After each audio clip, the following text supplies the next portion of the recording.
All right. Let's do this.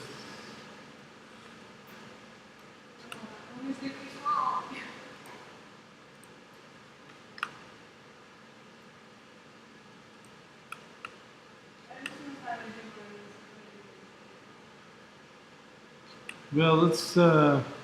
We have to start the class right now, but we can cover some of those things if we get through all the other stuff we got to get through today, and we can talk about that at the end. Okay, so today is our. Let's see, where am I at? Zoom. Share screen. Desktop.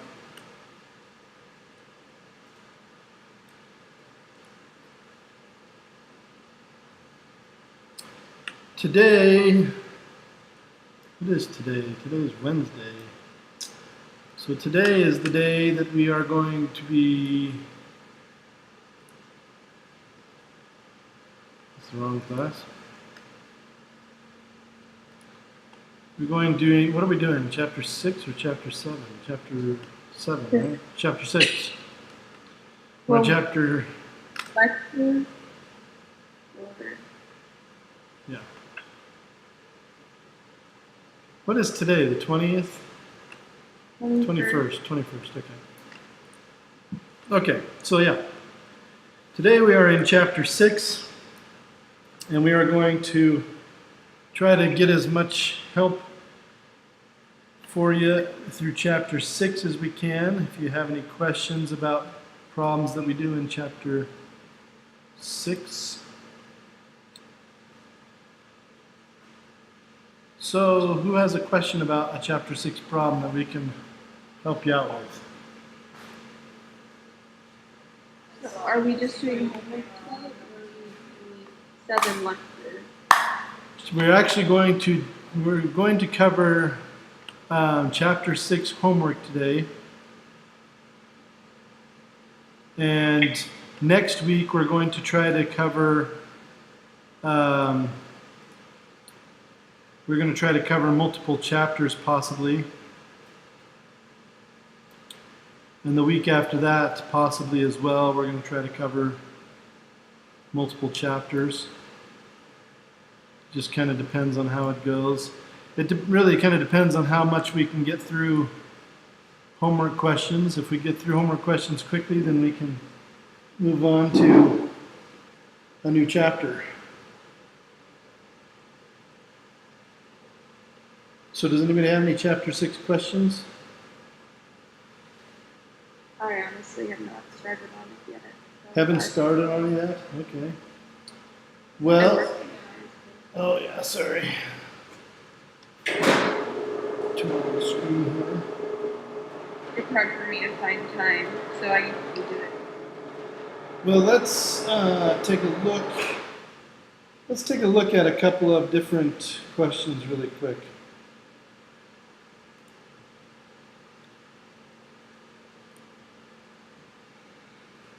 Excuse me.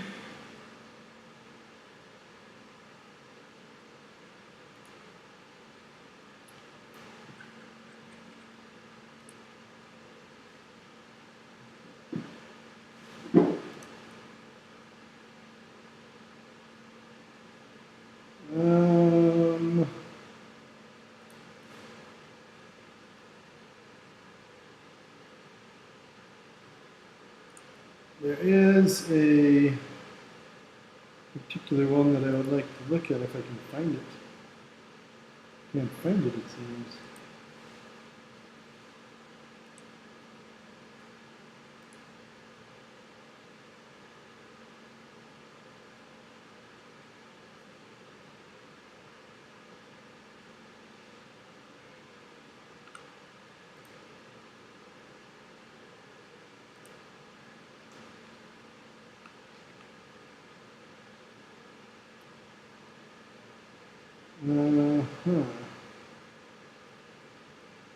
Actually, I'm not going to go through anything. I just am realizing something that I'd forgotten about.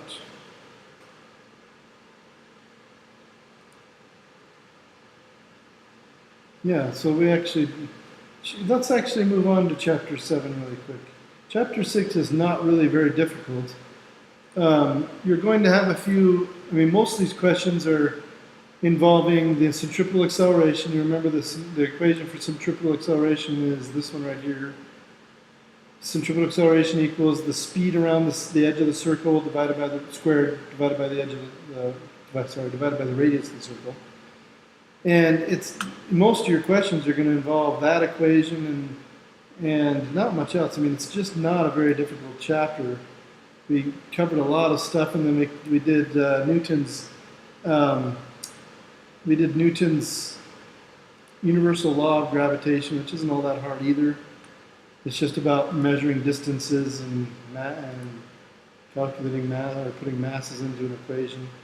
So I'm not going to actually go into that too much. It's not very difficult to figure out that stuff from what's in the book. Not much challenge to it, I would have to say. Let's go to. Let's move on to chapter 7. Let's see if we can get a little bit of head start. We have 9 sections in chapter 7. The 7 that we're really going to worry ourselves about.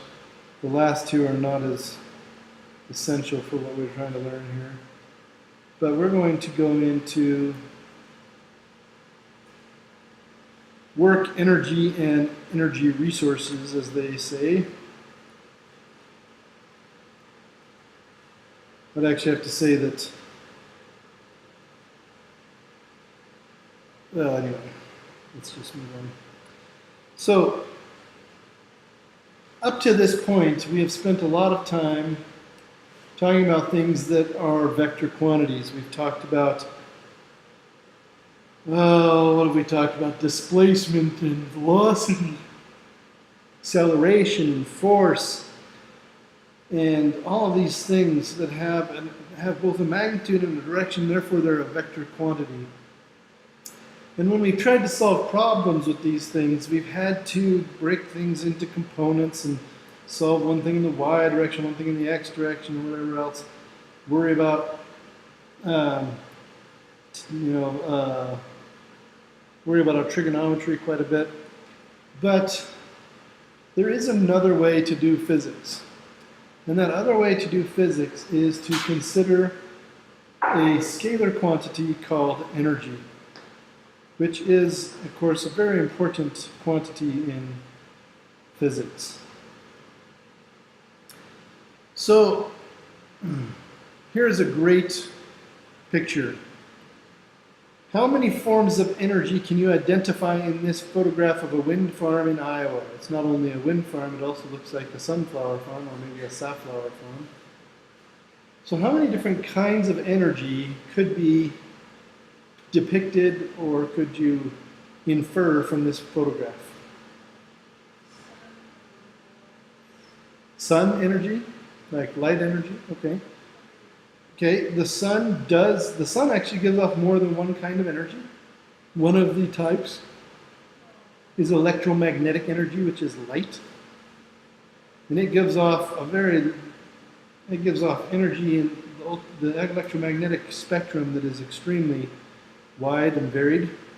It gives off electromagnetic energy from gamma rays all the way to the infrared and the radio and long range, really long wavelengths. So it gives off a lot of different kinds of electromagnetic waves, which we call light when we can see them. We call them other things when we can't, like X-rays and microwaves and gamma rays and X-rays. We can't see those, ultraviolet, but they're still really just light like we see, just different wavelengths. So what other kinds of energy could be inferred from this photograph?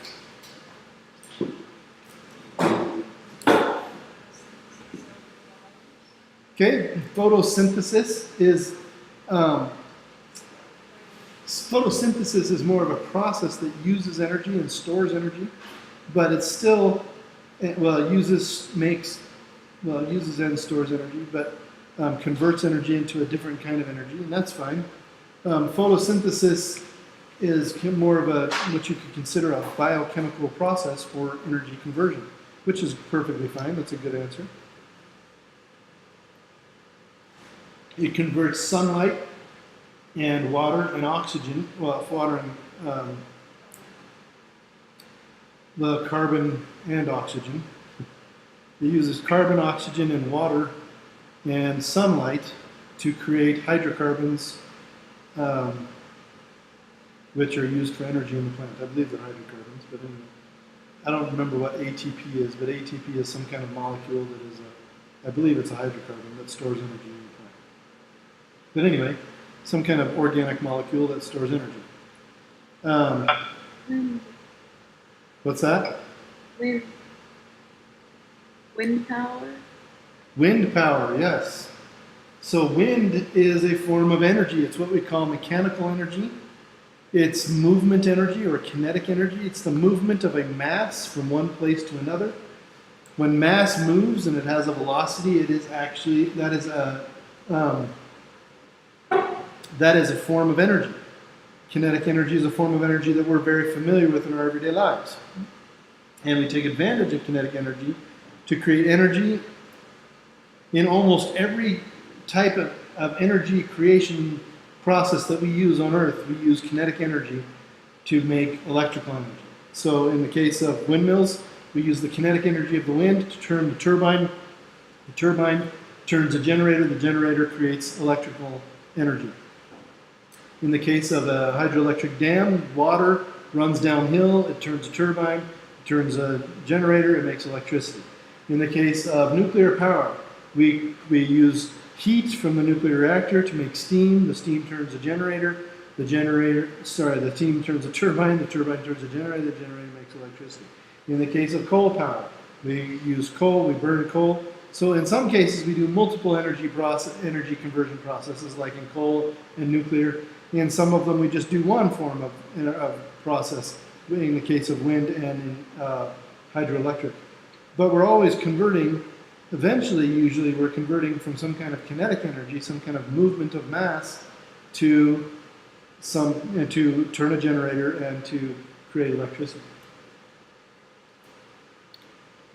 Even in solar power, we do that. Most solar power plants use solar heat, solar energy, or solar light to heat liquid sodium.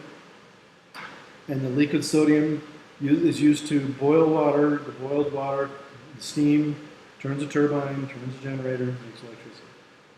What other forms of energy can we say might be in this picture? Let's move on from the photosynthesis idea. What happens when the plant stores energy? What happens to that plant later on, usually? Particularly in Iowa or Nebraska. What do we do with most of our plants in Nebraska and Iowa?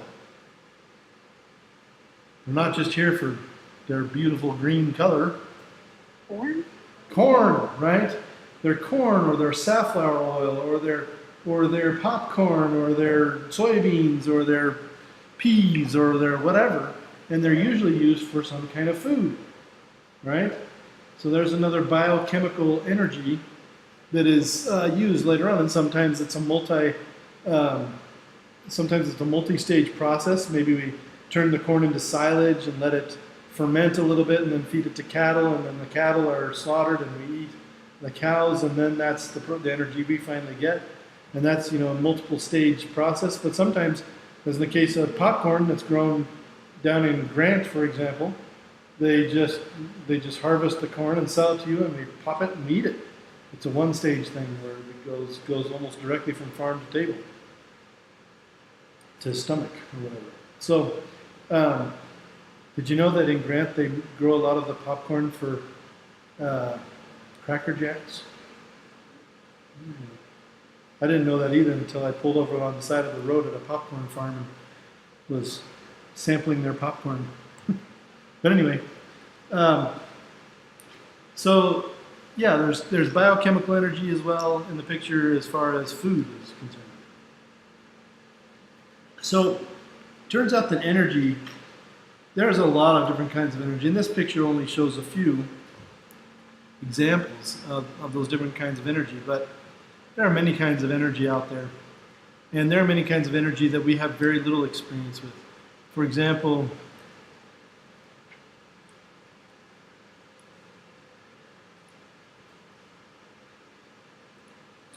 let's look at a nebula.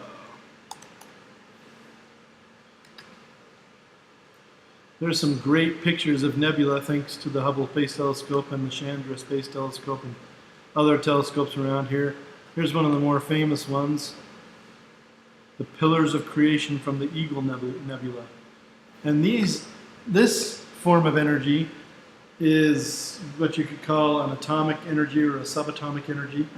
This is the process where stars are born, and you can actually see kind of proto-stars out here. These little pink things are these stars that are being born, that are being created by this matter that's coalescing, that is gravitating towards each other out there in space, in this nebula. And there's all kinds of plasma reactions going on. There's all kinds of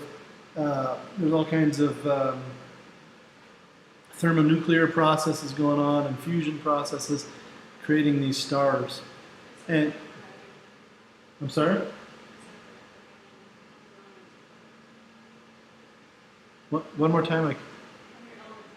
Oh yes, the same picture is on my element table. The Eagle Nebula, because this is mostly hydrogen gas that we're seeing in this picture.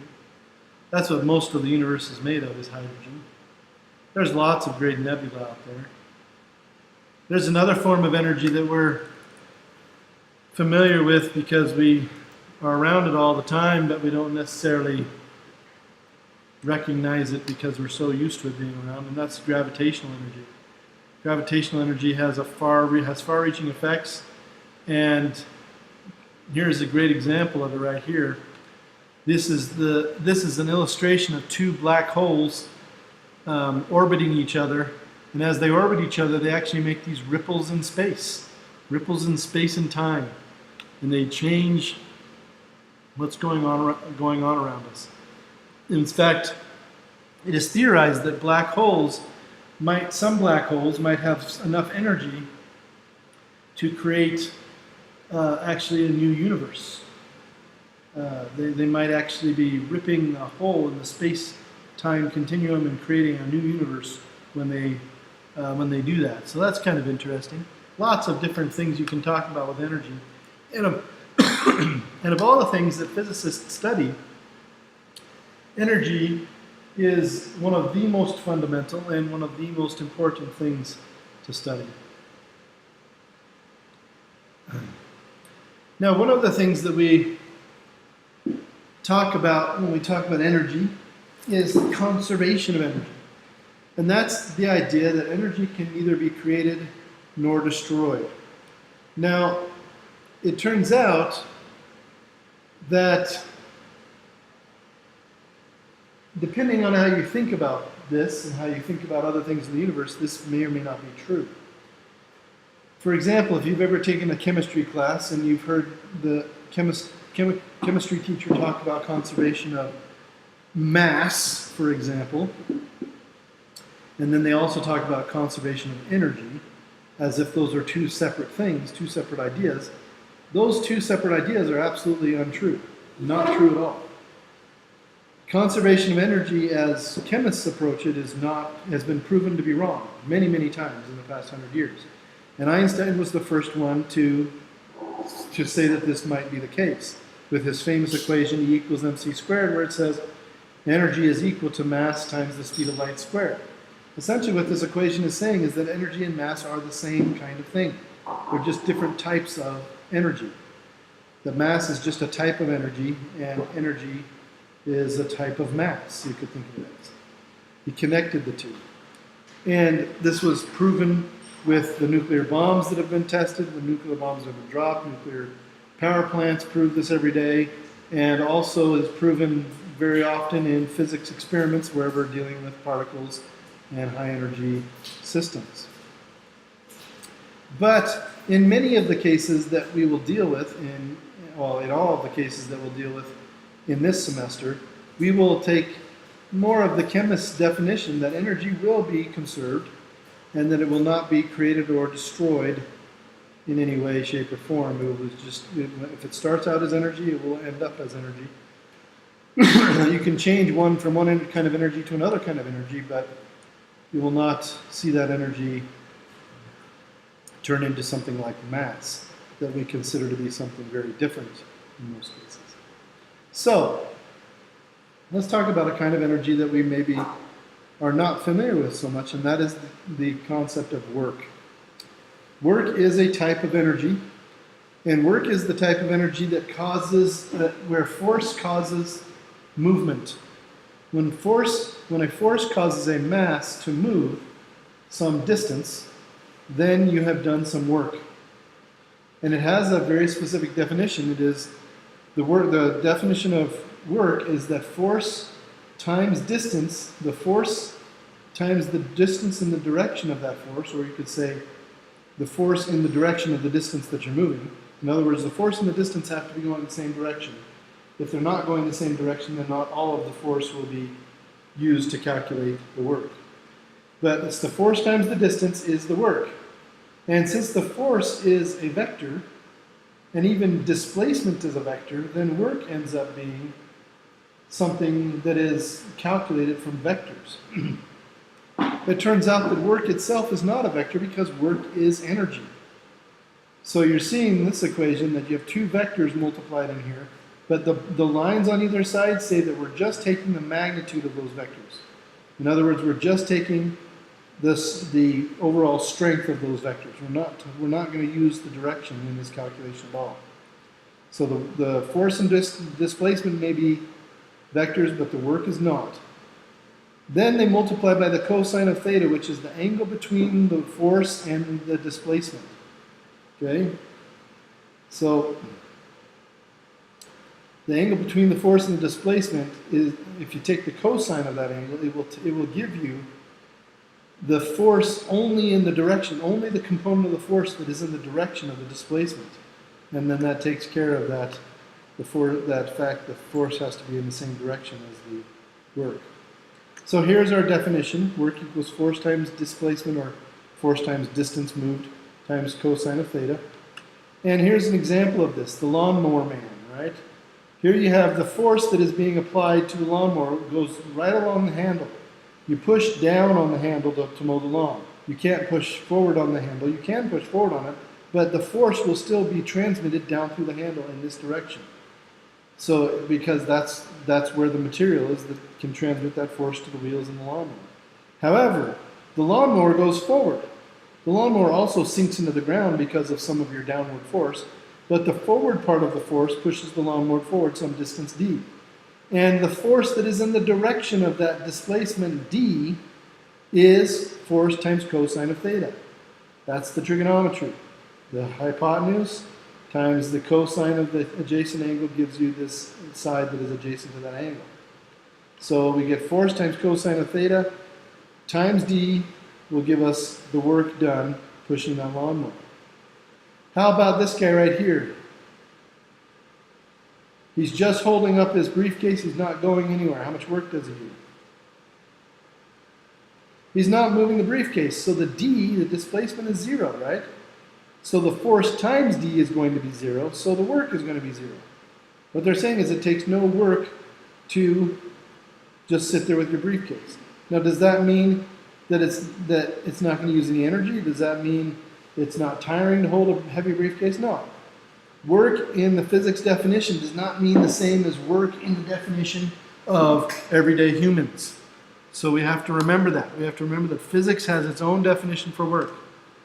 Now, how about the guy that's walking holding his briefcase? He has some displacement vector d. He's applying some force this way, but what's the angle between them? 90 degrees, and the cosine of 90 degrees is 0. So when you plug it into this formula up here, you're going to get force times distance times cosine of theta, which is 0. And anything times 0 is 0. So what they're saying here is that if your force is 90 degrees to your movement, you're not going to have any work in that situation. In other words, it's not taking... The best way to say this is it does not require this person does not have to expend any energy to move the briefcase forward. The only energy they have to expend is to hold the briefcase up. And here's another fine example where you carry a briefcase upstairs, so you have this displacement up the stairs that's a pretty long displacement and a force that's not very big because it's only part of the force that you have to lift up the stairs with because it's the F cosine theta, right? It only gives you a component of that force. Or if you use an elevator to take it upstairs, the displacement may be smaller, but the force is bigger. It turns out that the amount of work done in both of these cases will be the same. So the cosine of theta matters a lot, and the angle between the forces matters a lot. So let's look at the lawnmower again. Let's go back to the very first one. The lawnmower pushed by the person exerting a constant force of 75 newtons down the angle of the handle, so at 35 degrees below the horizontal, and he's pushing it 25 meters. That's our displacement on level ground. The force is 75 newtons, the angle is 35, the displacement is 25 meters. And we want to convert the amount of work from joules to kilocalories when we're done, because kilocalories turns out to be a different unit for measuring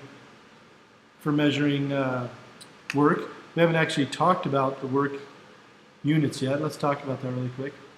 If work is measured, if work is calculated doing force times distance, then you have to have force, which is in newtons, and distance, which is meters. So it's Newton meters. But we do name it after this guy named Alejandro Joule. I think that was his name. Alejandro. I can't remember his first name. It may not be Alejandro. That might be Volta.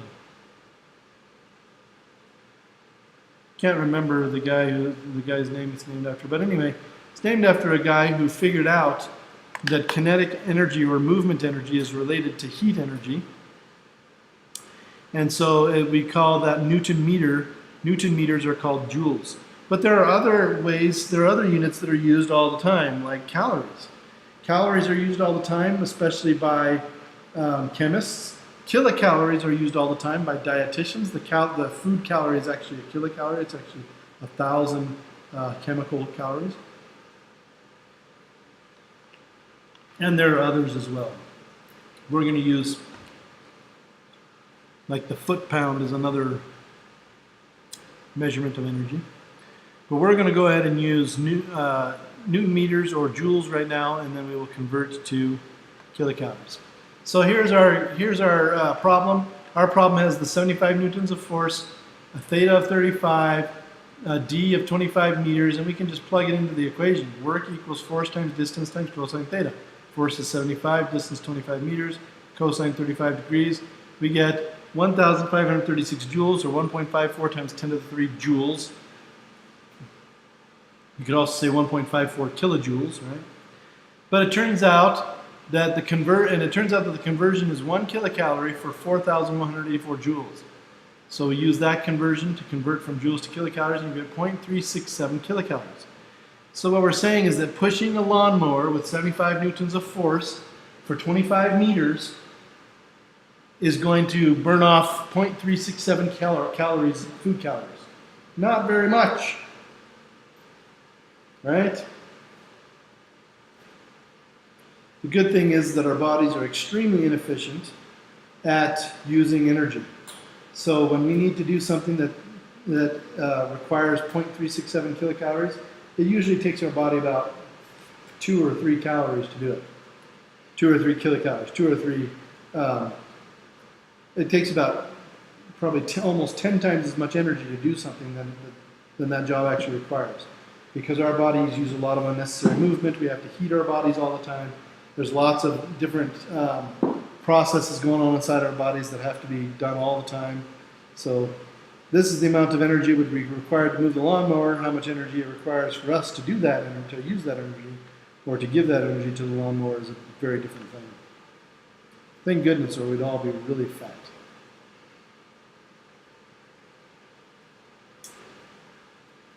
So, that is work. Work is the energy that is imparted to an object when you apply a force to that object and move it some distance in the direction of that force.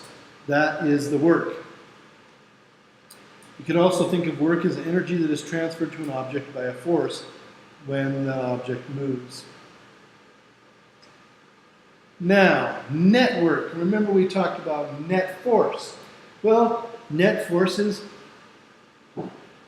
apply a work to can do work on an object, and the net work is done by the net force. You know, that's kind of how it goes. So it's the same idea. You might have many different things pushing, but in the end you can add up all those pushes together to make one final net push in whatever direction it ends up being. So it's the same thing as net force, well, it's the same idea as net force, but now the net work equals the net force times the displacement times cosine theta.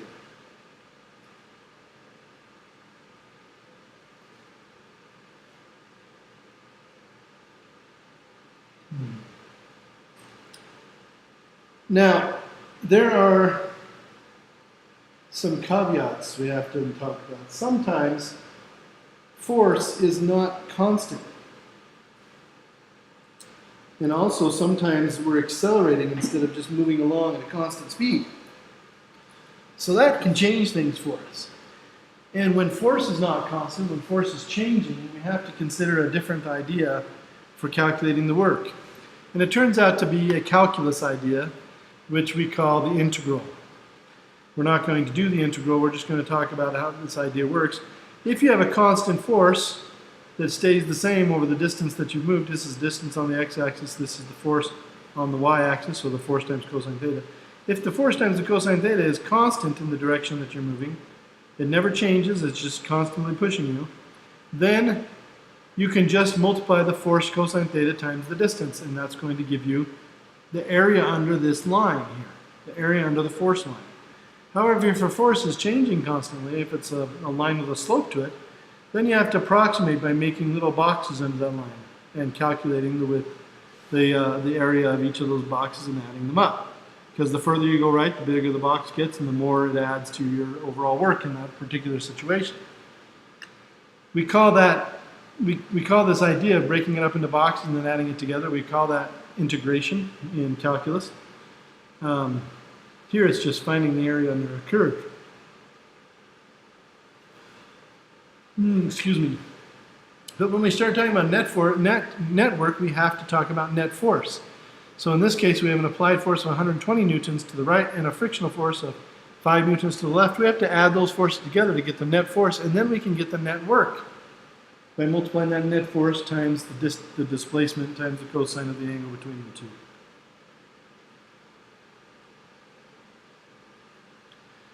So, what happens if we start messing around with this equation a little bit? For example, if we're just in one dimension, then the angle between the work and the force is going to be 180 or 0, one of the two, and so your cosine theta is either going to be 1 or negative 1.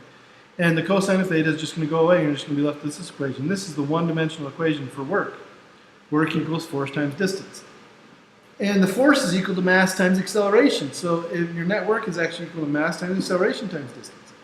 But it turns out that we actually have an equation for acceleration. If you remember correctly, we have this equation that says you take the final velocity, subtract the initial velocity, and divide by 2, and that will give you, let's see, is that right? No, divide by 2d. So you take your initial velocity squared minus your final velocity squared minus your initial velocity squared divided by 2d, and that was actually one of our kinematic equations. It's this one right here, v squared equals v naught squared plus 2ad. And that's,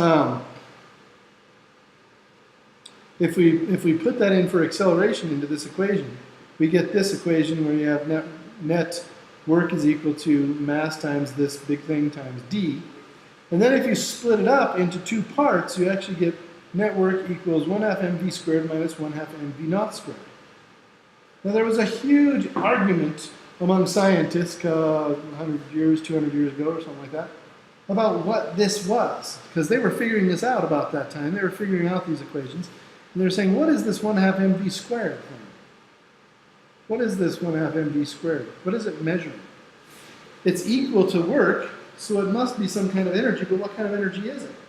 And there were some big arguments, but finally, a scientist came along, actually a woman, which in that time, which was the late 1700s, early 1800s, having a woman come into the physics field was just unheard of and really not very well accepted.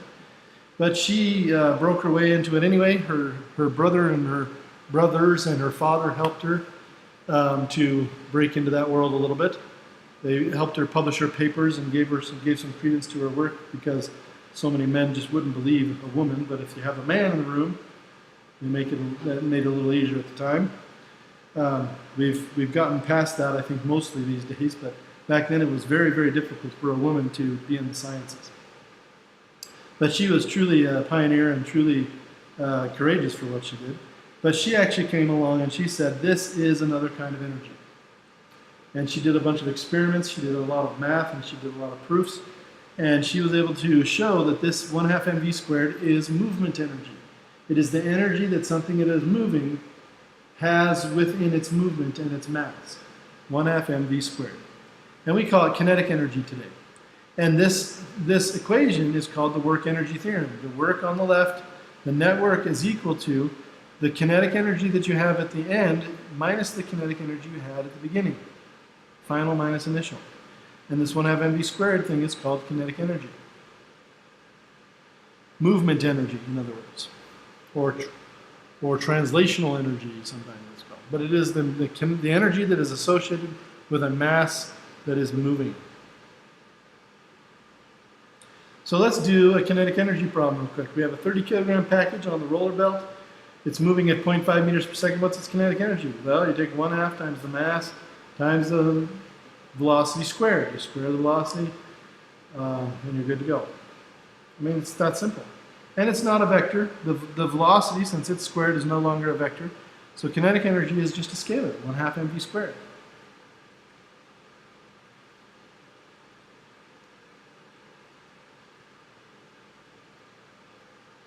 What if you wanted to know how much work was needed to accelerate a package from rest to a certain speed? We have a 30 kilogram package. We're going to apply a force of 120 newtons through a distance of 0.8 meters, and the opposing friction forces are 5 newtons. We want to know how much work is necessary to do this, to make this happen. Well, remember that we're going to talk about net work because we have more than one force we need to add together. We have the 120 Newton pushing force and the 5 Newton resisting force, which is negative in this case because it's in the opposite direction. That 120 minus 5 newtons gives us a net force of 115 newtons. Well, the net work is that 115 newtons of force times the distance that the package has moved, which is 0.8 meters, and you get 92 newton meters, which is 92 joules.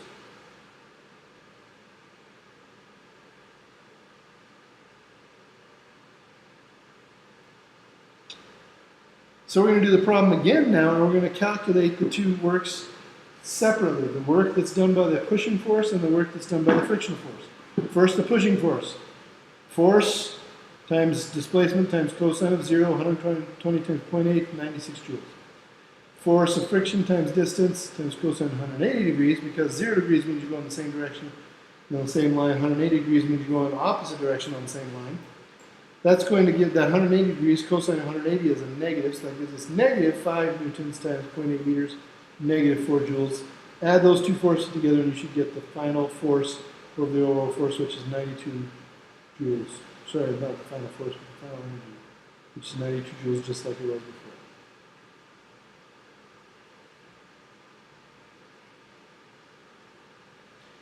Then, if you are interested in knowing how fast this thing is going after pushing it with 92 joules of energy, giving it 92 joules of kinetic energy. If you want to know that, then you can actually use this work energy theorem because it has velocities in it.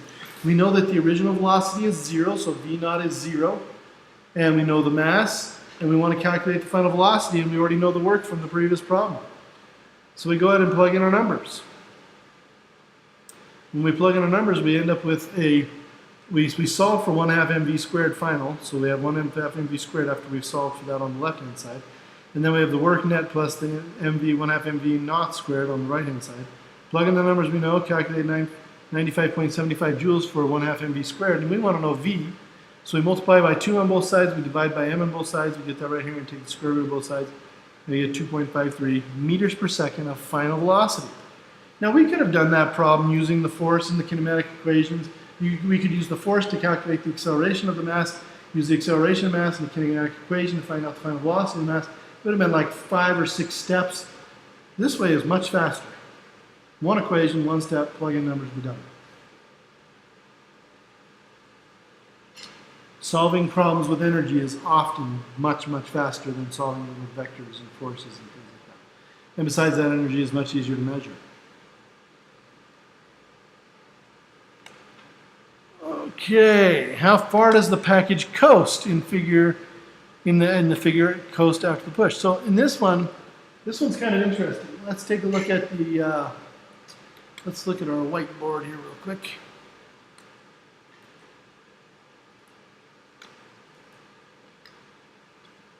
So we've already done a problem where we speed this box up by pushing on it.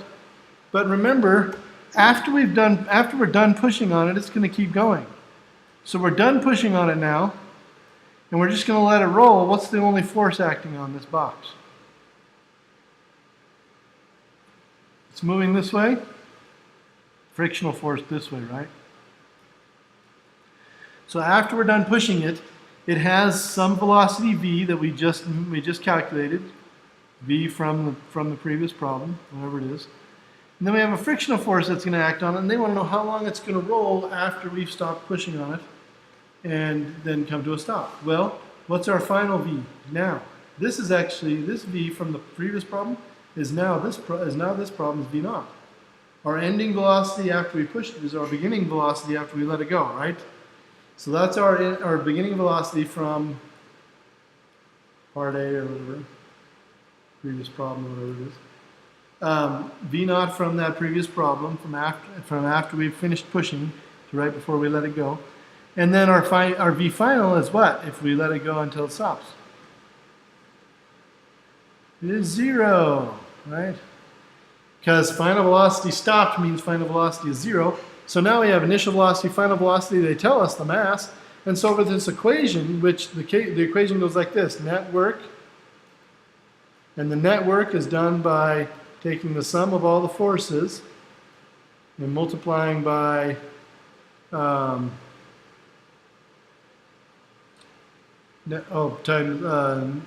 take all the forces, add them together, multiply by the displacement, right, times the cosine of theta.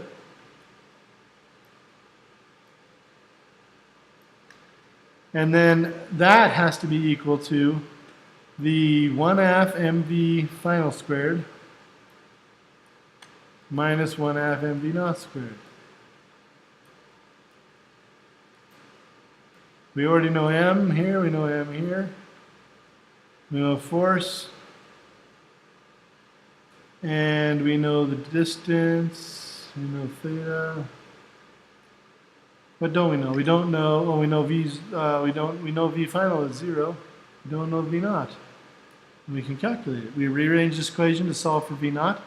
We calculate the value for v naught, and we're done. Sorry. We do know v naught. V naught's 0. The thing we don't know is distance. They want to know how far it goes. Sorry, I forgot what the problem is. So we don't know the distance, but we do know everything else. We know v naught is equal to 0. We know v naught is equal, it comes from the previous problem, sorry. The final v is the one that's 0 because it's coming to a stop. And then we know cosine theta, that's just 180 degrees because that's the difference between friction and the motion. And then we're going to calculate the distance, and we know the force, force being, that's the frictional force that's stopping it. So this is frictional force.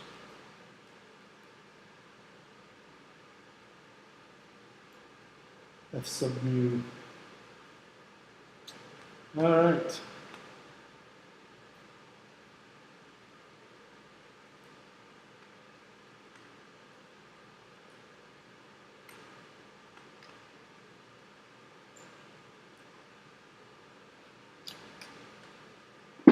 I think that I want to save the next part for later.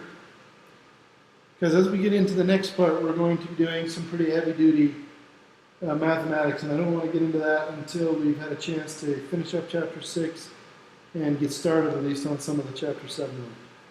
So I will make a homework assignment for Chapter 7 here in the next few days, and then you guys can get started on Chapter 6 at your leisure.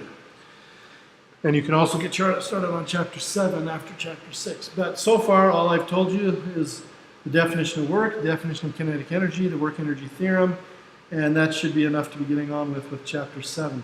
We'll come back and learn about potential energy, conservative forces, non-conservative forces, and conservation of energy equations in different situations, and then we'll cover power.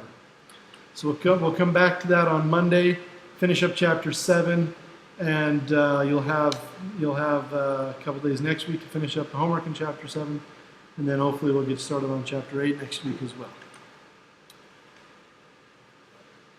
Any questions or concerns before I open up the floor for just general homework questions? Okay. So if we're ready to go, let's go ahead and if anybody has any homework questions now.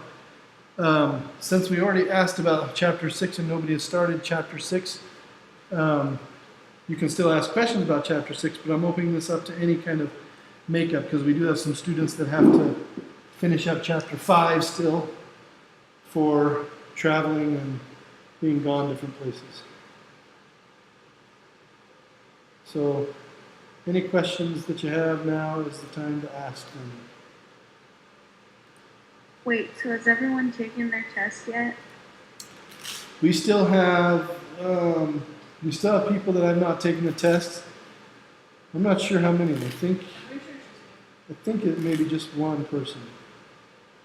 Well, I just have a question on that, but if the person that's there. Yeah, if you have a question on the exam, send it to me in an email for now.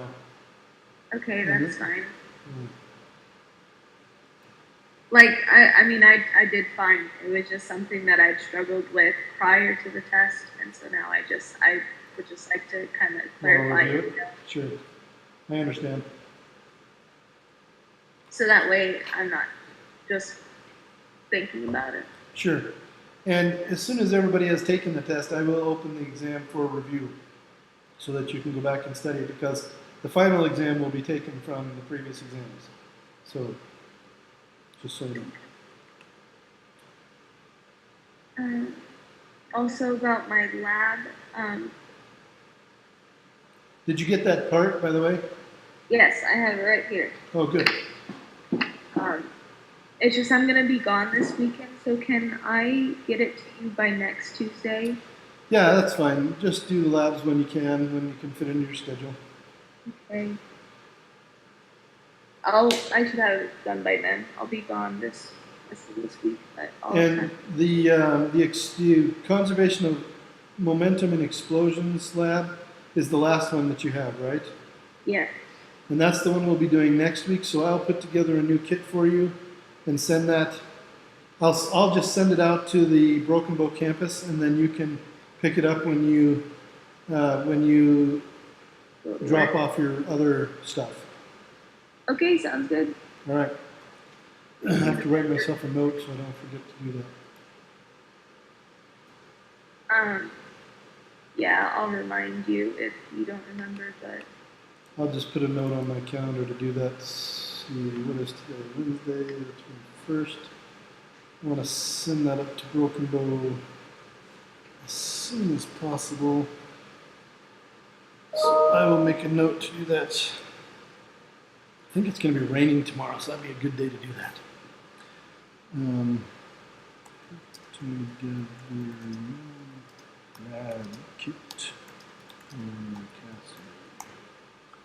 All right, and I'll do that tomorrow. Hey, it reminded me already.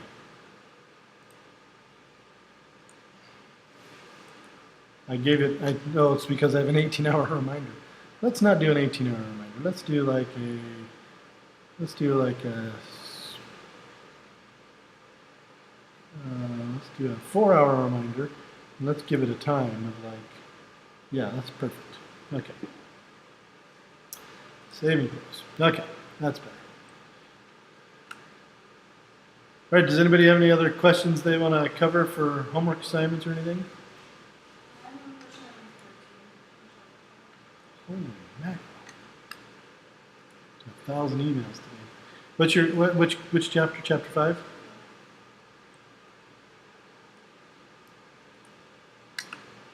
Okay, let's see, chapter 5.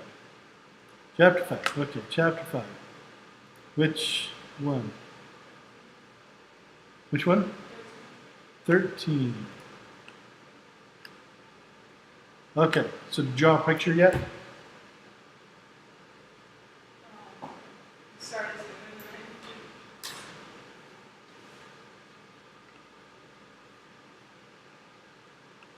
What I should do is I should put Zoom on, that's what I'm going to do. I'm going to put Zoom on every computer in this classroom so that you can get on your computer and you can draw a picture on my whiteboard. And then everybody that's remote can see the picture you draw on your whiteboard. That's what I'm going to do. I'm going to make this Zoom thing work. Maybe if I can get my iPads to work on with the Zoom too, then I'll put those at every table as well. That's a good use of those things. Okay, so let's draw a picture. Why don't you come up here and draw a picture? Come up to the whiteboard. Let's put you on the spot. Let's see, share. I'm sharing my screen. Let's go to the big screen. How do I make this big?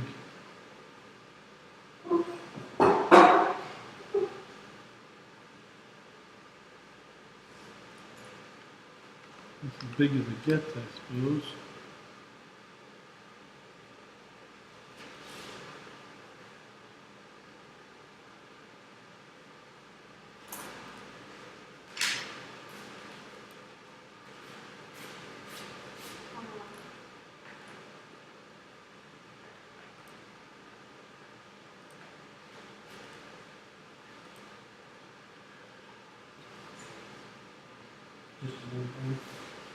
Okay, so draw a picture right here. Let's take a look at it.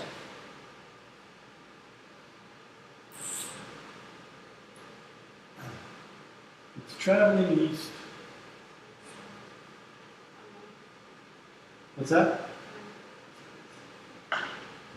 Oh, yours is going south? Okay, so it's going south. Down will be south.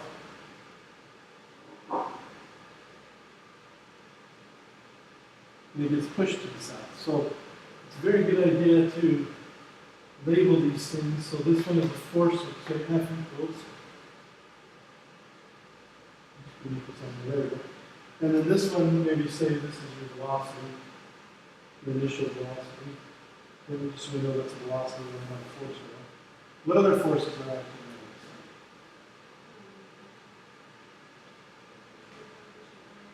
this? Okay, so there's a friction force.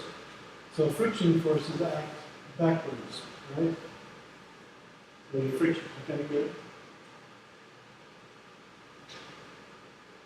What's that? It's mass. Right? Mu is equal to 0.6. Okay, so if you're going to draw a free body diagram, a free body diagram is just a point that has just the forces in it. What are the forces that are acting on this?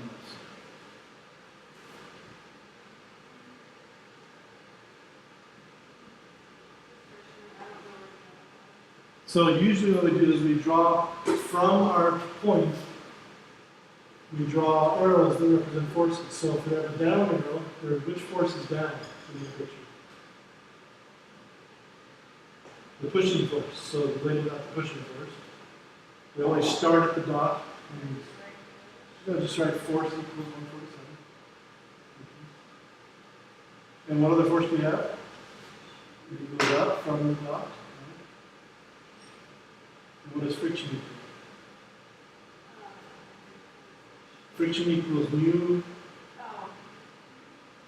You have mu, but you don't have everything. Don't write it as 0.6 yet. We'll get to that. Just write it as mu dot mu n. So mu times n. Now remember, mu is just this. It's not actually a double. It's a mu times n. We don't want to confuse it with w because it looks a lot like mu. Mu times n. Okay, so you have mu. We need to know the normal force. What are we going to get the normal force from? Okay, so if we draw this box from the side, it's on a table. You assume it's on some surface because it says it's on a surface where the coefficient of friction, right? The coefficient, and it says it's on a. We're going to assume the surface is level, even though they don't say it is, because since they don't say it is, we'll assume it is. So if it's level, then the weight from the box goes down, right? And the normal force has to cancel it and go up. So those two have to be equal and opposite. So your normal force has a magnitude of m times g. Okay? That's what the normal force is in this situation. Now, if I push down on this block even harder, then the surface has to push back even harder, and the normal force will be bigger than that. But I'm not pushing down on it. The only thing pushing down is back. Right? So, let's go ahead and write this right next to this.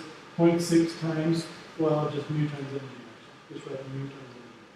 Because this is mu. Yeah, just know equals mu times energy. Very good. Great.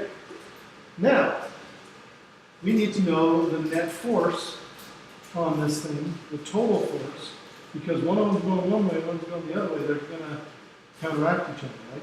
If this is 147, that one's 40, this is going to hold net force only 140, but it's going to be down. We need to figure out what that is. So which way is going to be positive, which way is going to be negative? You want north to be positive, south to be negative? We just call this positive, this negative. So your equation is going to be net force, right, equals mass times acceleration. So there's your net force.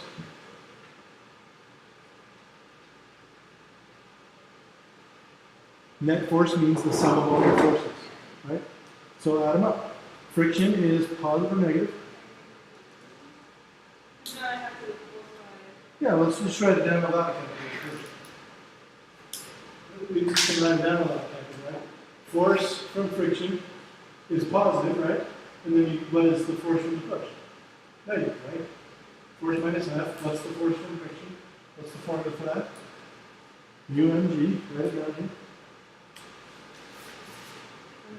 Yeah, not just write underneath it. U times mg. And then minus your friction, your force is 147, right? Okay. And that's going to equal your net force. Equals net force. And that's actually all it's asking. Mu is 0.6. Your mass is, what's your mass? 138.8. G is, what's that? 9.8. So your force, your net force is actually going to be in the direction of the friction, I believe. I believe your friction is much higher force than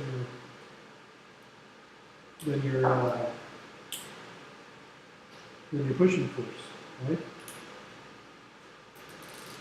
But we'll figure that out. Multiply those out and see what you get.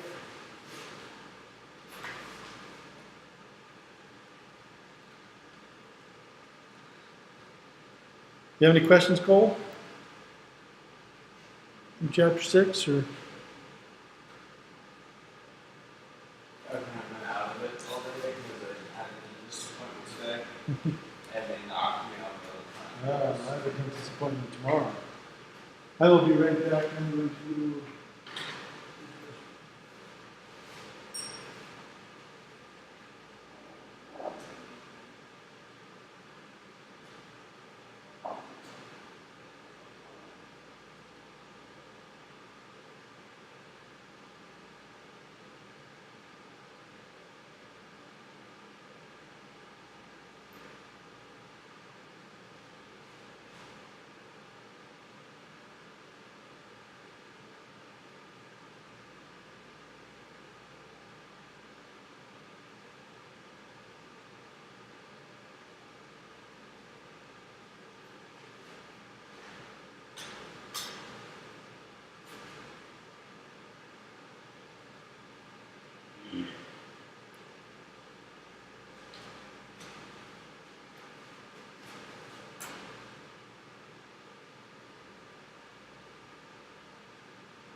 Is anyone currently working on the chapter 6 homework?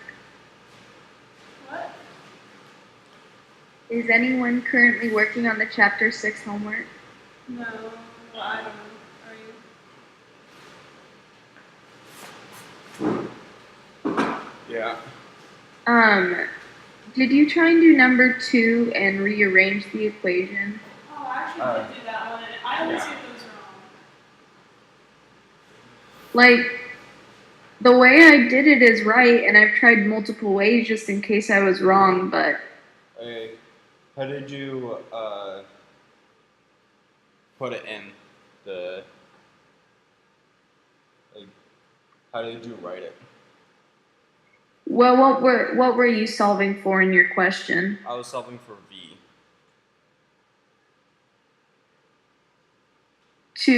It says rearrange the equation to solve for, yours said v. Yeah, it's rearranged the equation r equals v squared over a sub c to solve for v. Okay, well mine was v equals square root of ac times r. And I mean, I'm fine with, like, I don't struggle with rearranging equations, but I cannot, it's not saying my answer's correct. That should be right. Try putting the r in front of the AAC, because it might be thinking that C and R are underneath A. Well, no, like, my question says rearrange that, and I'm supposed to solve for r.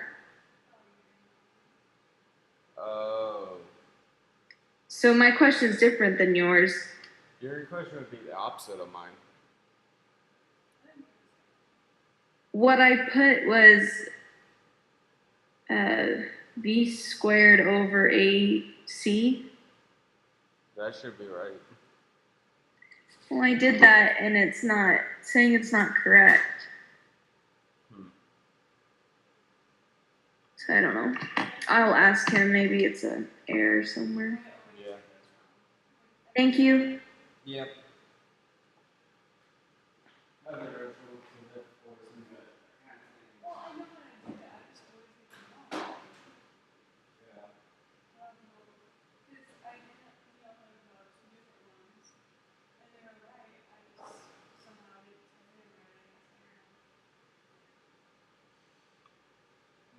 Somehow my chapter 5 turned in and kept on going in there.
Did you get it?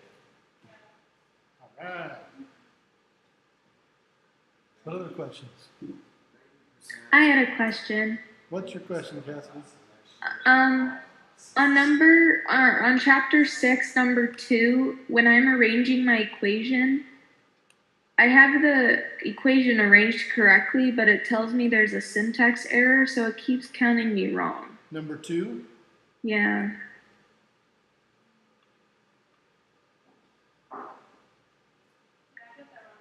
And just in case I was wrong, I tried it a different way, but So it should look like this. V equals square root.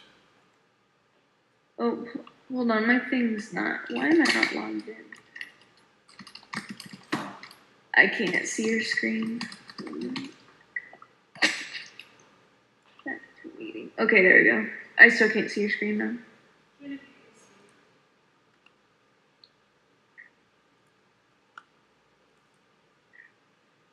Can you see it now? Yeah. Okay. So it should look like this, I believe. Square root a sub c times r. Let's check to see if that's correct real quick. Mine is solving for R.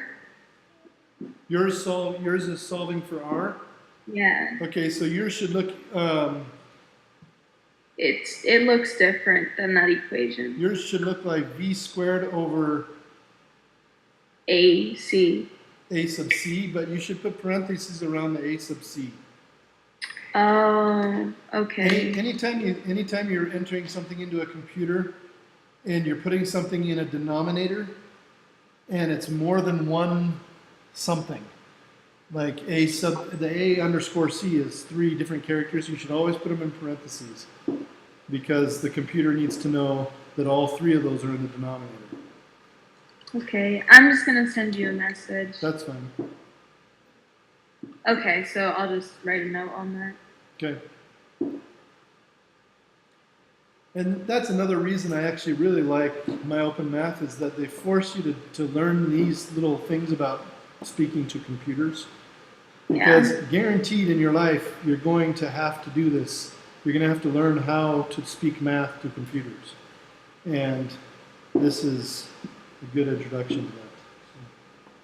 I have the same thing, but I didn't put the asterisk.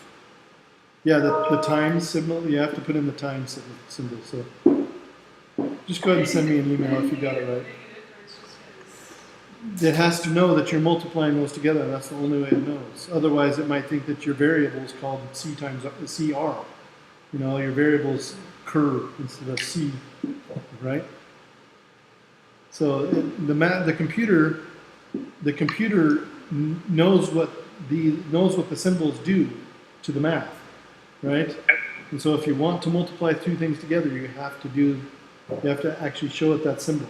So parentheses don't work then? Because I did that before, and like I did with the parentheses instead of asterisks. Show that at one point, and it didn't. Yeah, the parentheses, it doesn't know that parenthesis is multiplication. If you're going to have 2 parentheses next to each other, you have to put a multiplier in between the parentheses so that it knows you're multiplying those 2 things together. Computers have to know exactly what you're doing. Because they're not smart. Computers are kind of dumb. You have to tell them exactly what you're doing. Yes. So I got that same exact question, and I put it as R A sub C, and it still worked. It still worked, Yeah, I didn't put a time symbol. and you didn't put in a time signal? Well, I think, maybe then it's allowing you to do it if you do it in the correct order. Because if you do A sub CR, then the R is going to be considered to be in the subscript. That's how I was taught to write it. What's that? It wasn't though, like I went into the whatever you Yeah, when you call click on the it thing. showed the little tiny box down below, and then I got out of it and put an R there. Well, maybe the other problem is that maybe they just didn't consider all the possible ways people might enter it in. Because if they're allowing you to put it in as R A sub C and that works, what they've probably done is they've probably written down every possible answer in the correct answer, because they have code for these are all the correct answers, right? That could be accepted. And if they just missed one, that's possibly what's wrong, and I can go back and check that. Send me a note about it, and I'll go back and check to see if they put yours in there or not, and if they haven't, I'll just put it in there, but I can give you credit either way. So I don't always know how they've coded the question until I look at it. What's The way that? that I get around the weird lookingness of that is I just put on a box and then the yellow arrow. I just go Yeah, that's what I did. Yeah,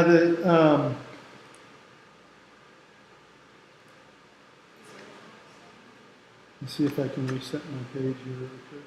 I don't know if I can.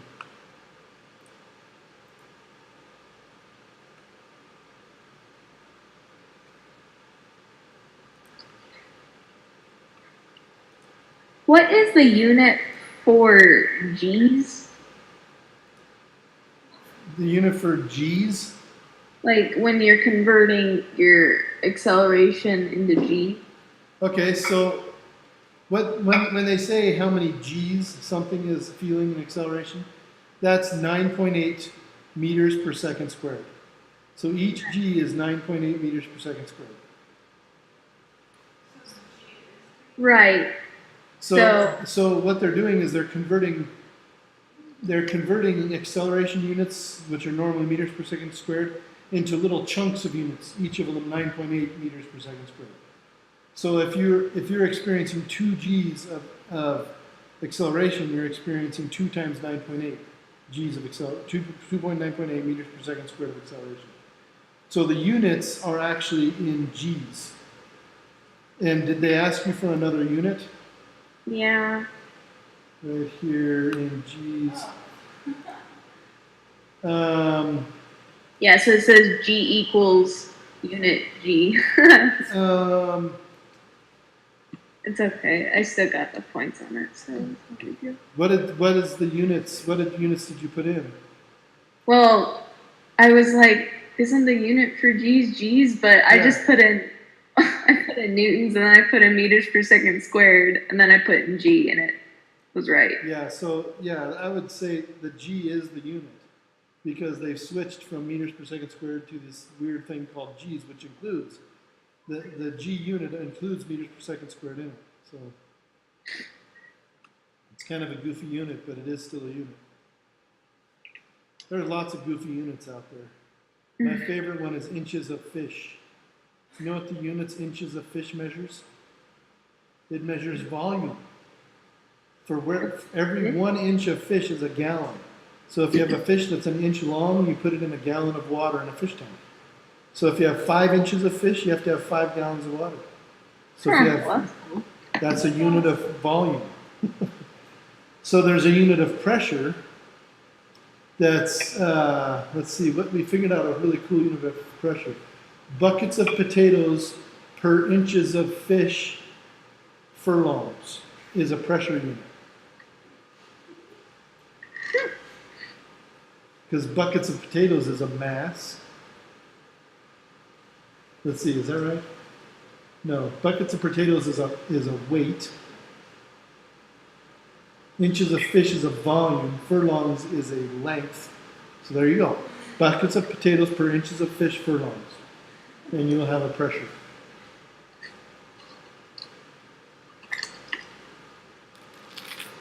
Of course, only people in Idaho use buckets of potatoes. Here we use bushels, right? A bushel is something like 60 pounds or something.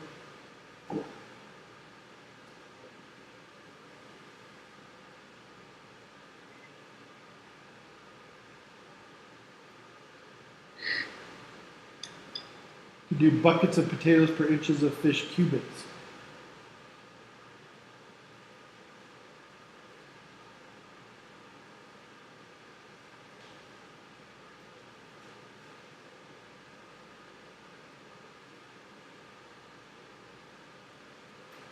We done with questions? Or we have more? I'm still working, so. Did we just talk about it? Did we just talk what? Did we just talk about it? Can we just talk about it? I was wondering if you guys just talked about it or you were just sitting on that. Is this number 3? Yeah. We haven't talked about it. Okay. Not making sense to me. Okay, so in this particular case, they've told you the speed along the edge of the radius of the circular path, and they've told you the radius, right? So you should be able to calculate the centrifugal acceleration from that. Did you do that? Didn't even look figure out. There's a great equation for that you Yeah. just used in problem 2. That equation can tell you how to calculate centrifugal acceleration.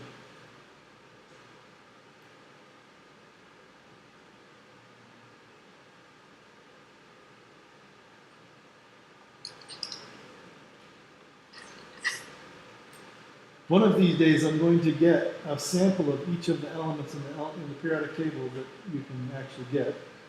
And I'm going to make my own live periodic table.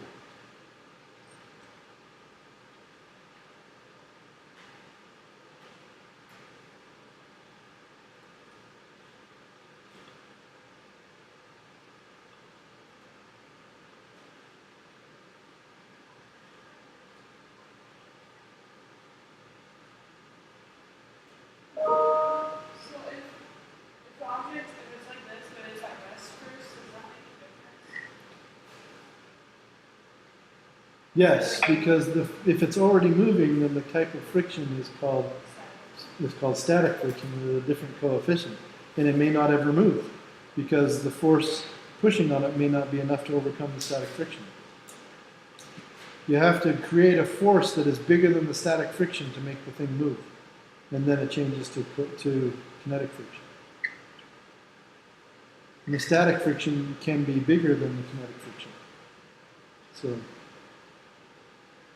getting something to move is always harder than keeping it moving, right? That's partially because of the different coefficients of friction. Because I have the formulas for both of them and they're the same. The formulas are the same, but the coefficients are different. You have the static coefficient and the kinetic coefficient, which are different. So it should the same one because Which problem are you doing? it has its own coefficient. Oh, I'm on the wrong chart. Let me take a look at this here. An object is at rest, and C is this. Okay, so what you need to know, you need to calculate the maximum coefficient of friction, or the maximum friction force by using that coefficient in the equation, and the total force, and then compare it with the force that is being pushed with. If the force that is being pushed with is bigger than the coefficient of friction, then it will move. If it's not, then the object will stay still. If it stays still, then what's the net force? 0. If it moves, then there's a net force, and it's going to be the difference between the coefficient of friction force and the force of pushing. Okay? So I'm not really. So I'm using the same equation as to see if it'll move first. Yes. That's right.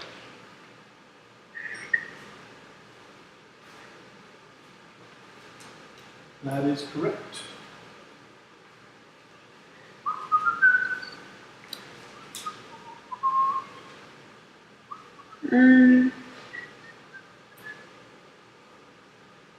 Could we look at 11?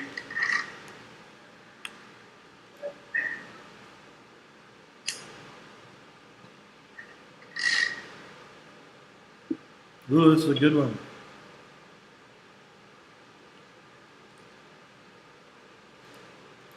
Well, you know that when they are farther apart, the force is less. That's true, but how much less is the question, right? Yeah. So what's the equation for this? I'm not sure. I've been looking for it. It looks like this. Force. Is it that equals big G times? Yep, big G, mass 1, mass 2, over R squared. What things do we know? We know big F. We know big G. Do we know the masses yet? Question. Why do they use a little m and then a big M?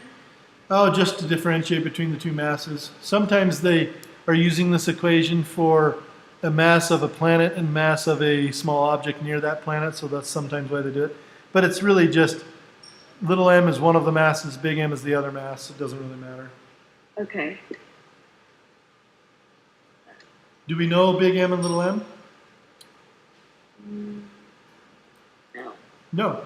So we don't know, we know the force and we know G, but we don't know little m and, or M1, M2. But we do know that it's the same masses in both situations, right? Yeah. So, and then we know, let's say here's mass 1 and here's mass 2, right? And the distance between them we'll call r, okay? So this equation works for this situation, right? But what if we make r bigger? Let's say this is no longer r, but now it's 5 times r. What would we call it? Well, we'd call it 5r, right? Right. But this is still mass 1 and this is still mass 2, right? Yeah. So we can plug it into the same equation, and we're going to get big G, mass 1, mass 2, divided by, instead of r, we're going to have 5 times r, and we have to square that. We have to square the 5 and the r, right? And what do we know? What's the difference between these two equations? Well, of course, the force is going to be different. We know that it's going to be much smaller, for example, right? So I'll write it as much smaller. We know our force is going to be much smaller, so I'll write it as little f. But everything else is the same, isn't it? The big G is the same, the masses are the same. So let's just take a ratio between these two equations. Let's just put a big divider here, and let's take the ratio and find out what is the difference between these two. Well, the big G's cancel out, right? The masses cancel out. They go away, and all we're left with is this 1 over r squared on the top, and 1 over 5r squared, which happens to be 1 over 25r squared, right? When we square that out, right? And this equation ends up being the r squared, the 1 over r squareds cancel out, and we get 1 over 1 and 1 over 25, which ends up being 25 in the end. And over here, on this side of the equation, we have big force over little force. So what this equation is telling me that big force over little force equals 25. So how much bigger was the original force than the final force? 25 times. 25 times bigger. So if you know the big force, can you calculate the little force? Yeah. How would you do it? Proportion. Yeah. You just divide that big force by 25 and you'll get the little force, right? Does that make sense? Because this one has a 5r in the denominator. Yeah. It should make sense that we divide that big force by 25 to get the little force, right? Yes. Okay.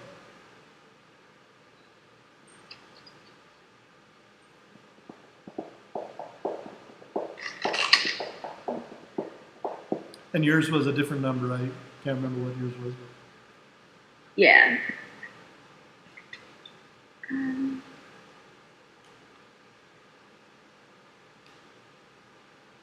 Did you have another question? Sorry. I was just trying to pay attention to something. Yeah, anything out of it. Which one? The one that you're just doing. Oh, so in this problem that we just did, here, let's, can I clear this really quick, Cassidy? Okay, I'm done. Okay. And I got it written down in my notes. Okay. So in this particular problem, we're using Newton's law of universal gravitation is what it's called. And this tells us the force between any two massive objects due to gravity. This will calculate the force between you and the Earth, so you could calculate your weight using this equation. Or you could calculate the force between two basketballs due to gravity, which isn't very much. But the equation goes like this. The force between two objects that have mass, the gravitational force, is equal to a constant big G, which is a very small number, 6.67 times 10 to the minus 30 something or something like this. It's a very tiny number. Gravity is a pretty small force. Times the mass of the first object, times the mass of the second object. And this is often written with a little m and a big M because you're often two different size objects, but it doesn't matter how you write it. It's just the mass of two different objects. And then divided by the distance between their centers of masses. Okay? Squared. That r is the distance between those two centers of mass. Now, in the problem that we're doing right here, there are two situations. You have a situation where mass 1 and mass 2 are separated by a distance. The distance between them is r, right there, right? And then there's another situation where mass 1 and mass 2 are separated by a bigger distance, or maybe a smaller distance, I don't know. But it's a different distance. Let's say it's 3 times r in this case. Okay? And they want to know what is the change in the force. How does the force change if you change that distance? Okay? So what I did is I wrote this equation goes with this situation. It has the little r in the bottom here, right? And it has the g and the m1 and the m2 and everything in there. Now I'm going to draw write a different equation. This is situation A, we'll call it. We'll call this situation A. And we'll call this one B, and we'll call this one force B down here. So how does force B compare to force A? Well, what is different? Well, the g never changes. That's a universal constant. That never changes anywhere in the universe.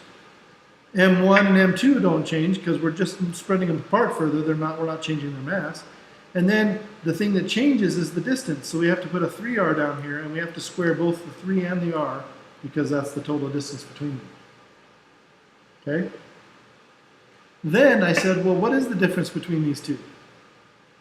One way to find out how things change is to take a ratio, right? So I'm just going to divide this whole equation by this whole equation and get a ratio. Or I could probably do it this way, where I divide the force on one side and then this stuff on the other side separately and make them equal, right? You can do that as well. So if I divide the left side by the left side, then I get force A over force B, which is what I want. I want to compare them. How does force A, how is it compared to force B? So I just get force A over force B, which is what I expect.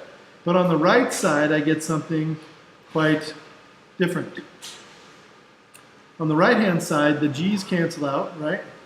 Because they're the same number. Mass 1 cancels with mass 1, same number. Mass 2 cancels with mass 2, that's the same number. And in fact, now I've got 1 over r squared and 1 over 3r squared. So the over r squareds get canceled as well. I'm going to write that out separately, but on the top here I have 1 over r squared left.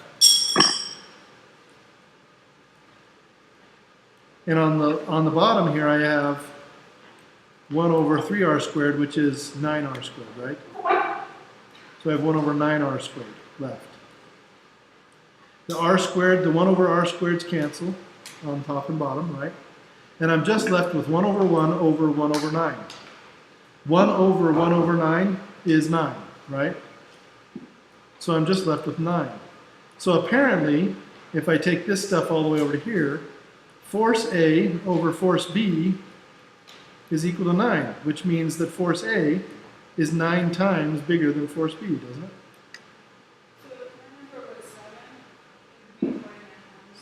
That's right. That means your first force, Take that times what they gave me for the first force. Since it said it's 7 times bigger. it's a 7 times bigger. Your first one was the R. Your second one was the multiple R, like 7 times R, right? So it turns out that your second one is actually 49 times smaller. Because how does the first one compare to the second one? It's 9 times bigger. So the second one is 9 times smaller. So you have to divide by your number. Okay? Yes, sir. Oh yeah. If you're done getting information for homework, you're done with class. I'll see you next week.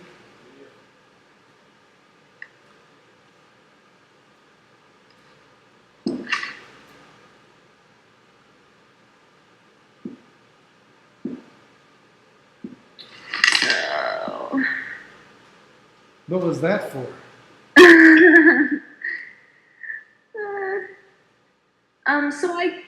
So like I'm 14. Okay. I'm gonna ask a question on it. Yep. Is there a difference between, like, what's the difference between, I don't know how to explain this. Okay, here, maybe show okay, so on number 7 first. Okay, 7. Yes. So in 7, it uses the term, the variable f with the subscript g. Yep. So the force of gravity. Yep. So then on 14, what's the difference? Like, why do they use FG in 7, but in our equation, it's F equals big G times the masses divided by R squared? Is there a difference? No, just sometimes they use subscript, sometimes they don't. But when they do F of G, it's considered like 1, but when you look at the equation, they're on opposite sides of the equation. I don't know if that makes sense. Okay, so which equation are we talking about here? The F equals big G times the masses divided by R squared. Okay. I think that's what I use on 14. That is the equation you use on 14. I guess I'm not understanding about the other F you're talking about. Okay, so here's my question on 14. I'm looking for R, Yes. and so I know the masses, and I know the force of gravity. Oh, you know force, but okay, I think I understand what you're saying. Let's take a So look. where is my G or my F? One of the two. Okay, so let's can you see my whiteboard here? Yes. So your equation is F equals G. Wow, that's a nice G. M over R squared, right? Yeah. It's like a Picasso equation or something. Okay, so and you've got to solve for R. So what I'm going to do is multiply by R squared on both sides and divide by F on both sides. And I'm going to get an equation that looks like this: R squared equals G M big M over F. Right? Correct. And then I'm going to take the square root of both sides, and that's going to get rid of this square on this side, and I'm just going to have a square root over this whole mess here, right? Yeah. So you're wondering why this doesn't have a little g on it? Well, I'm asking, is big G?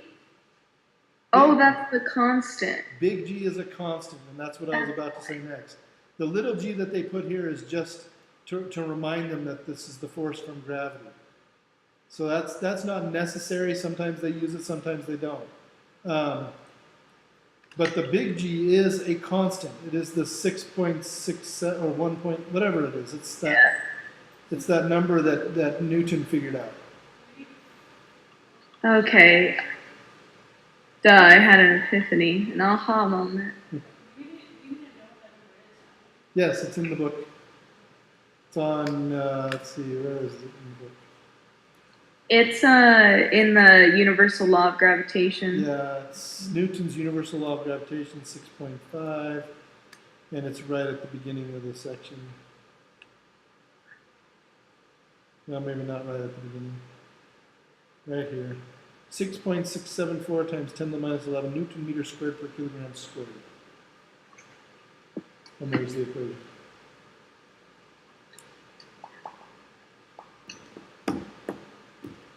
That is the number that made the equation work. And this is always how it goes in physics. Physicists put together relationships that are essentially proportionality relationships, and then they figure out that if you put in a certain number, it turns the proportionality relationship into an equation every time. The same number every time. And then they call it a constant, name it after themselves, and that's their claim to fame. Because physicists don't get paid very much, so they name things after themselves.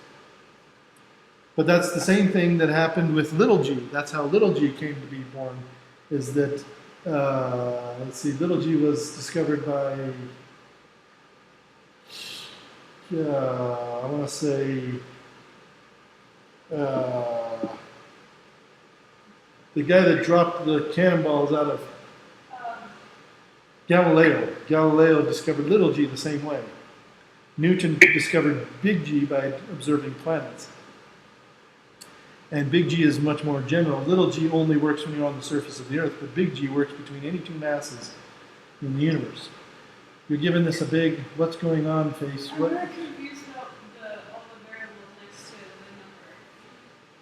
the number. Oh, those are the units of this. So most constants have units.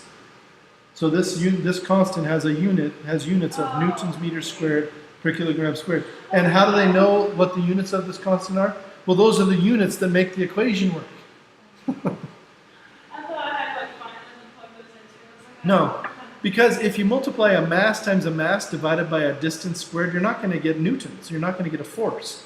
So they plug in this constant and they give it the correct newtons so that you end up the correct units so that it ends up with newtons. It's kind of like, a puzzle that's missing a piece, and so you cut out your own piece to fit in the puzzle. And that's exactly what physics is all about. It's beautiful.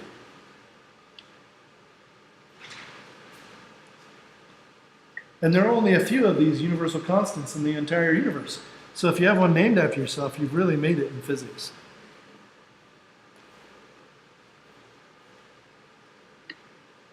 I'm still looking for mine. My professor wanted to name the negative sign after him. He wanted to call that the Bergson constant because anytime he came across an equation, a calculation that he was doing where he lost a negative sign somewhere, he would just put in a negative sign and call it the Bergson constant. But I'm pretty sure that one doesn't count.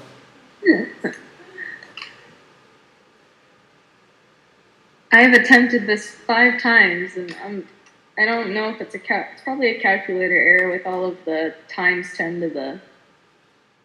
Yeah, times 10 to the stuff is a real pain in the neck. I actually prefer to do that stuff by hand, but I can show you how to do it by hand. It's I think a little more clear to do things like that by hand. I guess it wouldn't hurt. Let me see if I can find my whiteboard again here. Are you seeing my whiteboard still? Yes. Okay. Let's see, let's clear this thing. So let's do one of these, I guess. Force equals, and G is 6.67 times 10 to the minus 31. Times 10 to the negative 11. Oh, negative 11. I always freak. There's another one that's times 10 to the minus 31. I can never keep them straight. And I'm not going to write in all the, well, I will. I'll write it in. Newtons, kilograms squared, meters squared. Is that right? Newtons times meters squared over kilogram. Oh, dang it.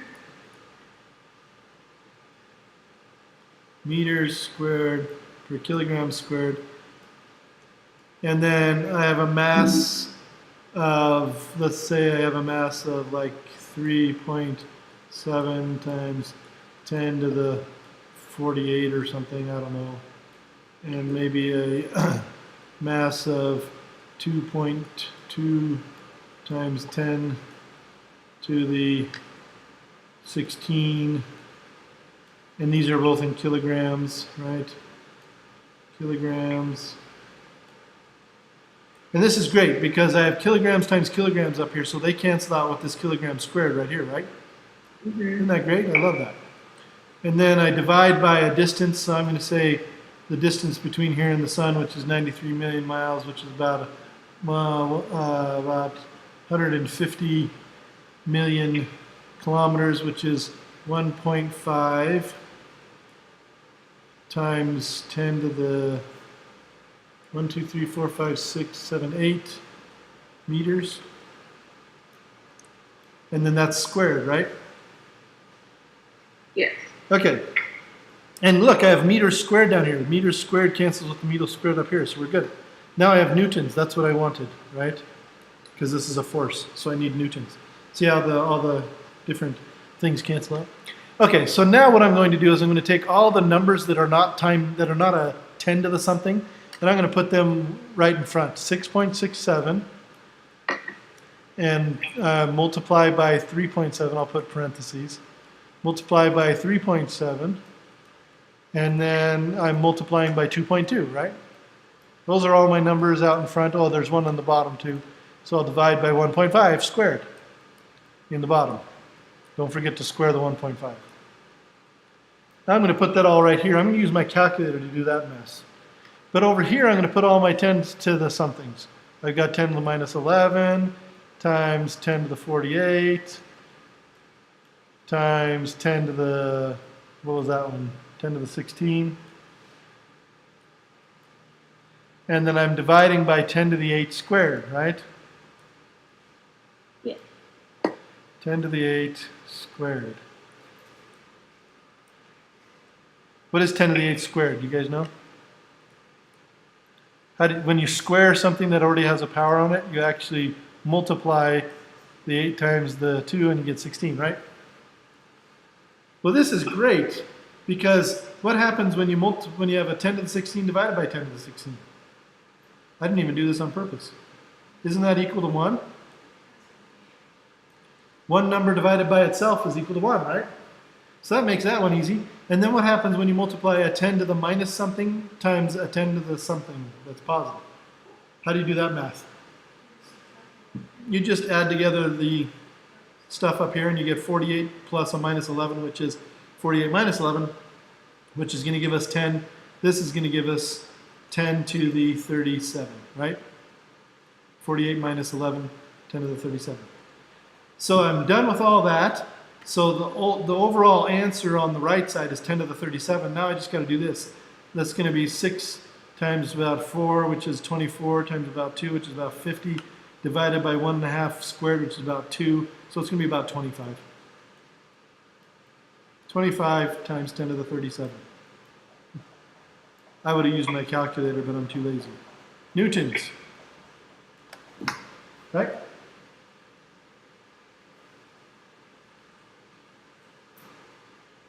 Or you could call it 2.5 times 10 to the 38 newtons.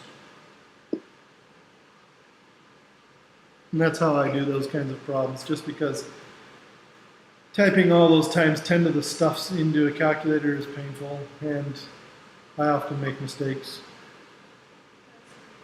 Now, in this question, the answer is square rooted because because you have the F on the force on the denominator. Oh, because you were calculating the R?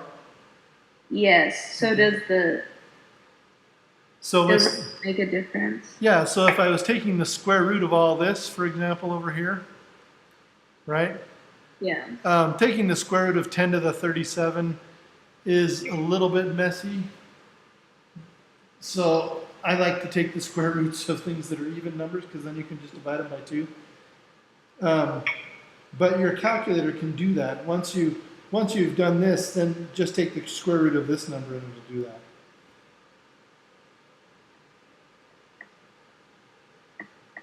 Just take the square root at the very end. Taking the square root of something that's to an odd power is just a little messy. If it's to an even power, it's easy. The square root of 10 to the 10 is 10 to the 5. The square root of 10 to the 16 is 10 to the 8. The square root of 10 to the 452 is 10 to the 200 and whatever half of 452 is. 226, right? You just take half of the number in the exponent, and that's the square root. Something is still not. Can you check what my answer should be on Yeah. 14? What do I do if I have them at the bottom again? Like if I have I have 10 for 37, 10 for 37 over 10 to the 9th. So if you have 10 to the 37 over 10 to the 9th, you just subtract, subtract 9 from 37. So 37 minus 9, and you get 10 to the whatever, 10 to the 29, right? 10 to the 28, Because whether I did it the way the shortcut, easier way you showed me, or the way before, I got the last answer I submitted, but it's not right. Well, let's see what the computer's doing to you. It's probably computer abuse. The computer is abusing you. What number was it again? 14.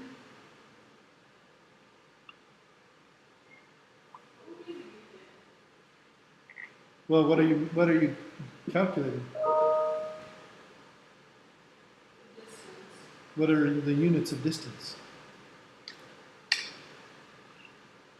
Oh, you got it right. I It's do? in meters. Yes, it's in meters. Oh, yes, I know what you did wrong though. It's another error of entering things in. I think that you have to use the computers use for times 10. Instead of times 10, they use a capital E. So you use a capital E, then a 15, and usually you put E plus 15. Ew. Yeah. So if you put 4.67 E plus 15, capital E plus 15, that's computer code for times 10 to the 15. And did they give you an option for that? I don't know if they give you an option for that. No. Let me see really quick. It still didn't.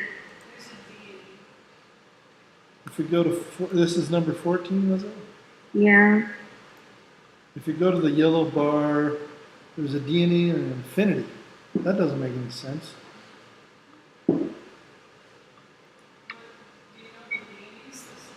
D&E does not exist.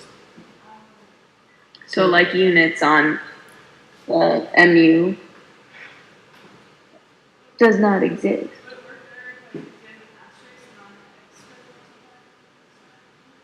No, when you're doing times 10, don't do a times 10 to the thing. So yeah, just don't do times 10. Do your number. So if your number is 4.62 times 10 to the 10, do 4.62 and then put a capital E right after the 2 and put a plus 10. If it's a minus 10, put a capital E minus 10. Okay. That's just how the computer does that.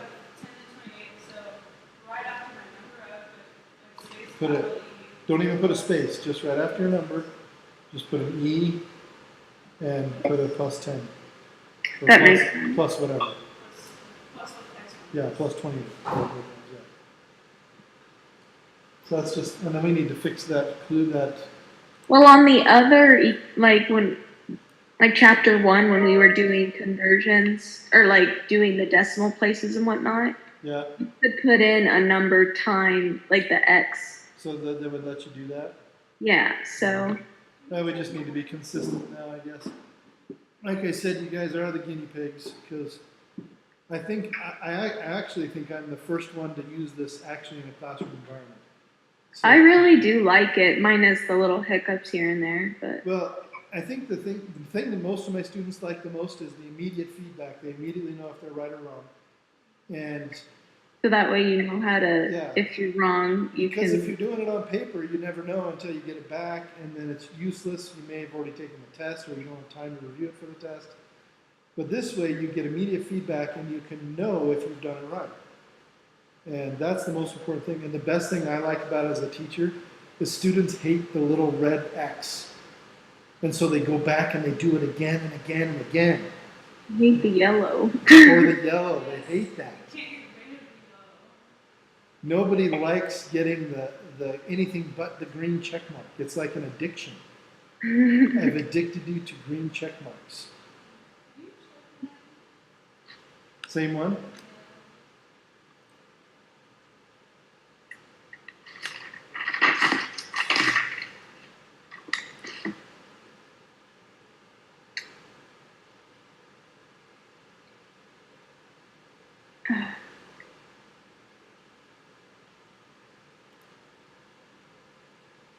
Okay, yeah, you're off by quite a bit. And this one is...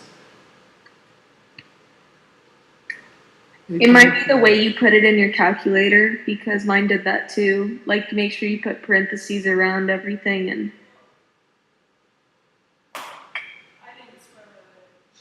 Oh yeah, you need to take the square root for sure. Take the square root for sure, and then you'll be done. That was the death of me in chemistry, was calculator errors. Yeah, in physics, almost everybody had a fancy calculator their first year of physics, except for me. I had the one that my dad gave me in 8th grade. And it was still a very nice calculator. I still use it today. It's a very nice calculator. It's programmable, but it didn't have graphing functions or anything like that. But everybody had these big fancy things. And back then, there was even a calculator that was like the size of a PSP, or even bigger than that. It was like a two-handed calculator back then. TI made it. It was insanely huge. And, they were hundreds of dollars sometimes. And within 6 months of being in the physics program, all those calculators were collecting dust in drawers in desks somewhere. Physicists, people studying physics and people studying engineering, by the end of their freshman year, they get so tired of calculator error that they learn how to do it on a computer.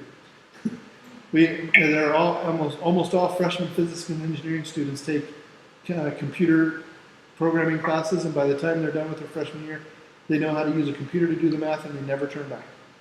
Because it's so much easier to do it on a computer. It's so much harder to make a mistake, and the computer saves everything you do. So you can go back and change it just a little bit and just calculate it again. And they're way faster and way more powerful. So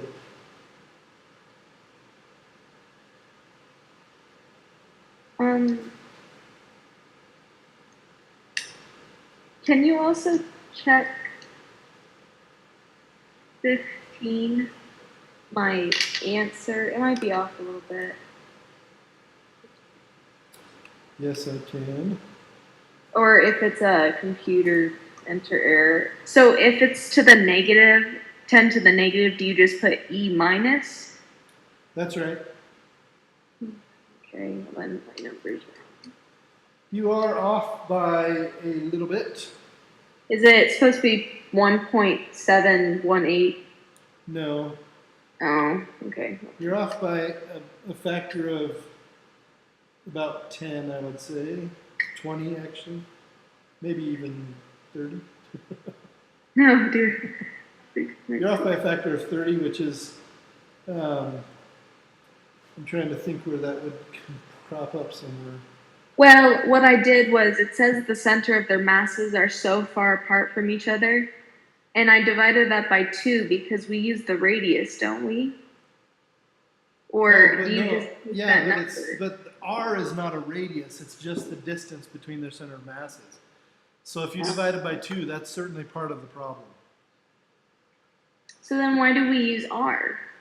R is just the distance between the masses, and the reason that they use R is actually because of the coordinate system that I talked about, the radial coordinate system that uses R from the center towards an object.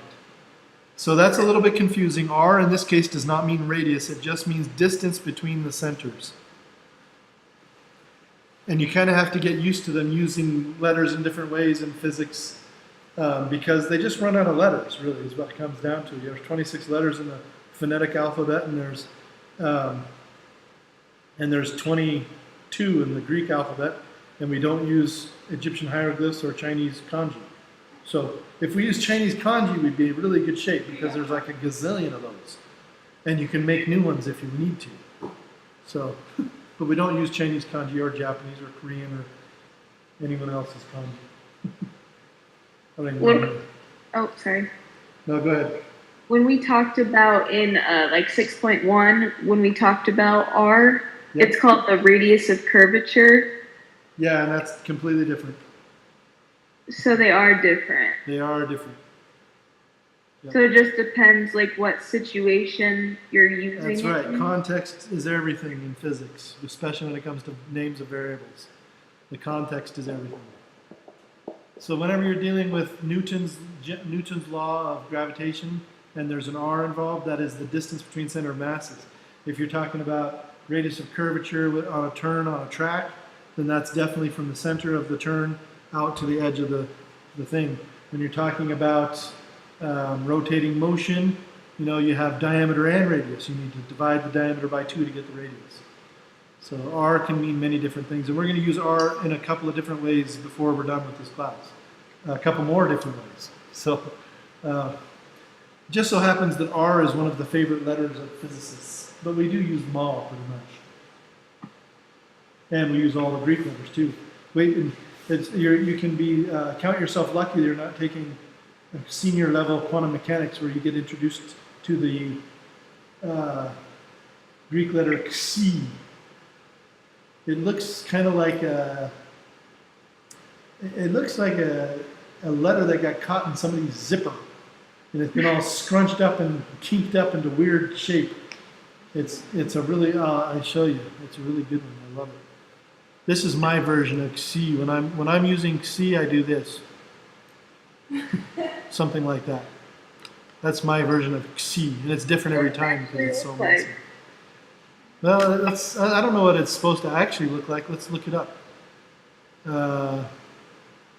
Let's see here. I think it's pronounced Xi. Xi. Upper, yeah, there it is right there. I can't see yours. Let me switch to my screen really quick. So this is the Greek letter Xi right here. This is the capital letter. This is the lowercase letter. Let's see, look at all the letters here. Zeta, we use theta in this class. We use eta. There's mu. We use lambda. Psi, psi. There's chi, phi, epsilon we don't use because it looks too much like y or u. Sigma we use quite a bit. We use rho. We use pi. We don't use omicron for obvious reasons. But we use just about every Greek letter that does not look like a letter in the Phoenician alphabet, which is the alphabet we use. Here's the Phoenician alphabet.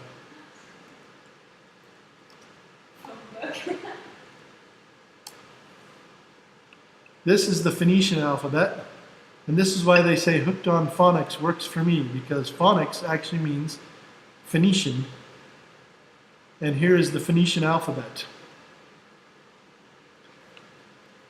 Can you tell that it's the one we use? No. It is. All of these letters are the letters that ours came from originally. Oh, that's cool. And you can recognize some of them. I mean, here's A, for example. Here's K. Here's T. This is W. This is P. What's that? This one? Actually, that may be W, and this one, no, this one's Y. This one is actually, oh yeah, it is S. It's turned sideways and not quite complete. Yeah, so they actually have all their ones beneath them. I didn't even notice that. This one is delta or D. Right here's J, K, T, R. Here's Q. Yeah, this one also is also S. The Phoenician alphabet actually doubles up our alphabet a little bit here and there. I don't believe Phoenicians have an X, but we do. Yeah. We get our X from the Greeks. So is number 17 just like what we did, but now we'll just do part E? Number 17, what we just did, part In the last chapter.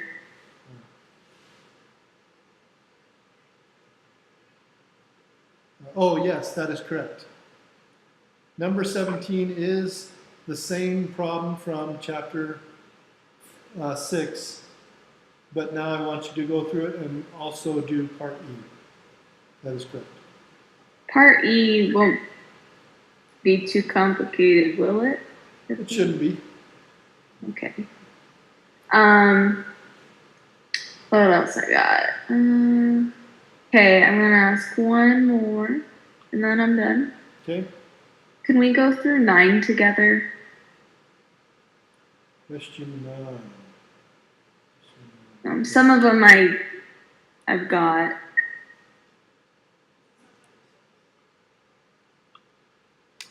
Like the energies are the ones that are getting me that I don't quite understand.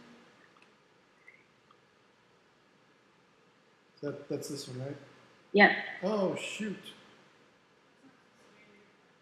Yeah, this is actually not supposed to be in this chapter because it does have kinetic and potential energy. I'll have to remove this one. Okay. I'll have to put it in the next chapter too. Can I ask you about the ones that are in this chapter though, just for my own?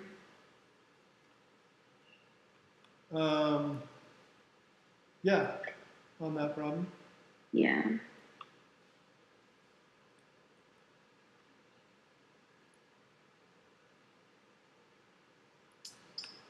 Chapter 6. Question 9. Yeah, so the ones in this chapter are tangential velocity, right? Yeah, D through G. So I know that the mass will always be the same. Yep. And the gravitational force is closest at A, or is greatest at A. Yep. And then I get to the momentum and velocity, and then I kind of didn't. Okay, so tangential velocity, we have an equation that has tangential velocity in it. It looks like this. Let's go to our, are you seeing my computer or my whiteboard? A computer. Okay, let's go to whiteboard. So we look at our equation for tangential velocity, it looks like this. Looks like centripetal acceleration equals tangential velocity squared over r, right? Yeah. And we want to know tangential velocity, right? So we solve it for that, we multiply by r on both sides, take the square root, right? Right. And this tells us that the tangential velocity is, let's see, no, that's not going to help us because the acceleration changes. Let's look at it a different way. Let's see if I can, let's go back to our original equations. Centripetal acceleration equals v squared over r. Okay. And this is going to tell us a couple of different things. So if we know that our centripetal acceleration is greatest at the longest point. So here's our planet, here's our orbit. Whoa. Here's our orbit, right? We know that out here, we know that centripetal acceleration is really big when we get in really close, right? Because the force of gravity is really big when we get in close, right? Yep. And out here, the centripetal acceleration is really small, right? Yes. But here, the radius is really big, and here the radius is really small, right? So the situation that we've got is kind of weird. I'm gonna redraw this really quick. So here's the picture. Let me move this out of my way. Here's the picture. We've got orbit, planet, small r, big A, big R, small a, right? That's the situation we're in, isn't it?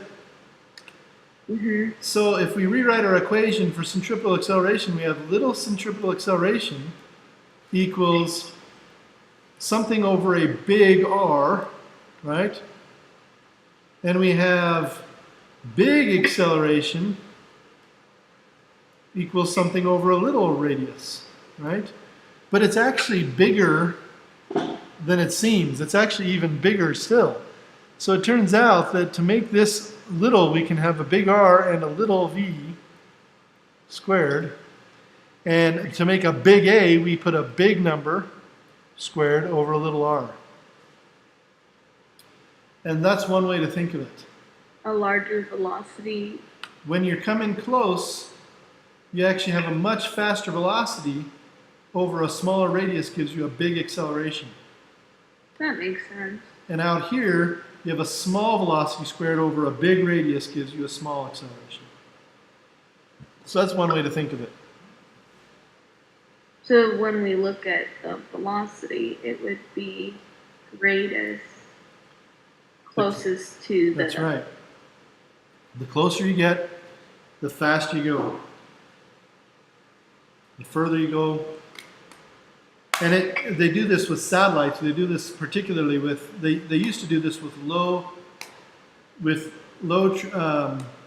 altitude spy satellites. And it was really kind of crazy because these spy satellites would get so close to the Earth that it would only take them a few seconds to go across the sky. And so they would have to have these big dishes that would, the big satellite dishes that would point at the horizon until the spy satellite came over the horizon. When it came over the horizon, they would have to go all the way, they'd have to shift all the way from one horizon to the other in just a few seconds. And sometimes these dishes were 20, 30 feet across. So it was just this thing that was really loud. I lived next to a place where these big satellite dishes would go across the horizon as the spy satellite came across, because they were downloading all the data from the spy satellite. And then the spy satellite would go out into a long distance trajectory, way out away from the Earth. But the thing that it was doing when it came close to the Earth is it was taking pictures and dropping off information. So it would take pictures and then drop off information, take pictures, drop off information. And they could take pictures, they were so close to the Earth that they could take pictures of people's faces. They could tell who was at a particular terrorist camp, for example. But it was a very, very fast moving satellite, so you really had to be ready for it. Wow. I have a question on 27 on chapter 5. Cassidy, are you done or do you have more questions? The angular momentum. So again, that's something that we're going to learn about later, so we're going to have to Oh, okay. cover that one later. Okay, then yes, I'm done. Okay. So chapter 5, you said?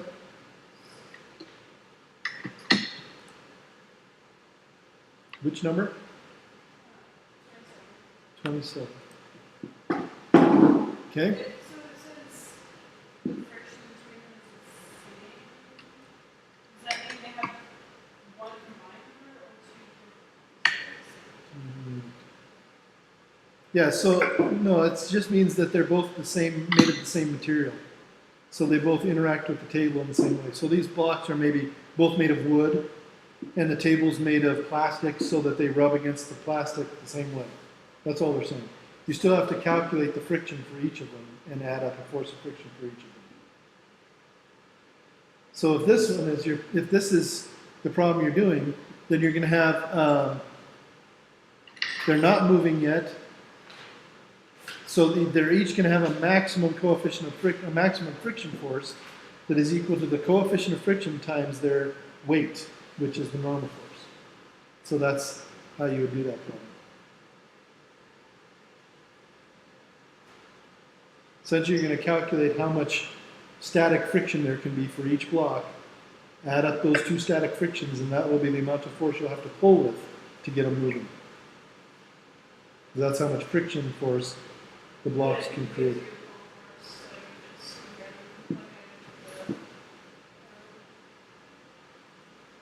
Yeah. So yeah, all you're doing is adding up those frictional forces, and that's your answer for the maximum that it can combine with. So that'll give you the answer to the first part. And then the net force on the system will be that pull force minus the frictional force, or friction force minus the pull force, depending on which one's bigger. That'll be part B. And then the acceleration of the system will depend on whether or not the net force is, it depends, sorry, what did you say? I got confused. Well, the first part is just you're adding up the friction forces from each block. That's all the first one is. Well, the second one, you're going to compare, if the pull force is bigger than the friction force, then you take the pull force minus the friction force, and that will be the net force. If the friction force is bigger than the pull force, then the net force is 0. because the pull hasn't done anything, right? If you have a net force that is going to pull the system along, then you can calculate the acceleration using that net force in the next part. If the net force is 0, then the acceleration in the next part is also 0. So you've already done that part, right? So this one is depending on what happens in the previous section. And then the magnitude of the tension in the rope is going to also be dependent on, that one's going to be dependent on the overall, the net force on the system and whether or not it's moving. So.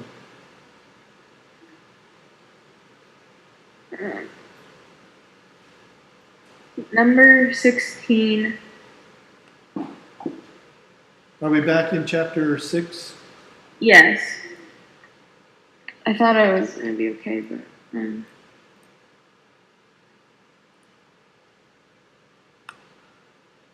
S is the distance traveled. It talked about uniform circular motion. But... And this is number what? 16.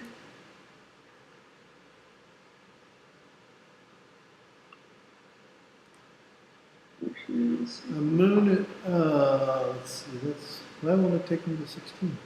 Is this 16? The moon is orbiting a planet? Yeah. Okay. Let's go back to my share.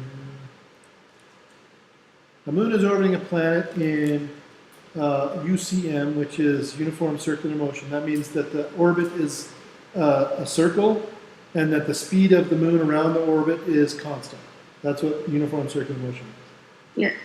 If the planet has this mass, the moon is orbiting at this speed, what is the radius?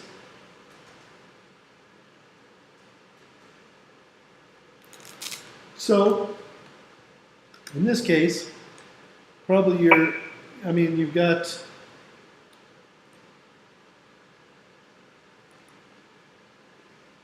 Well, the equation that I think of is the change in theta is equal to change in S over R.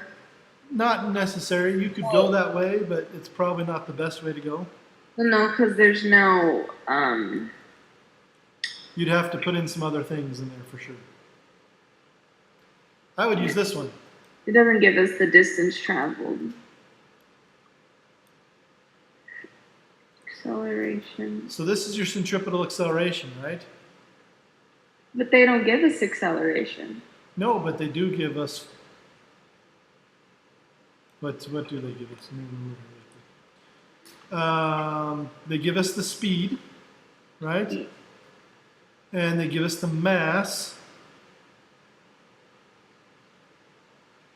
Let's see here. What's the radius?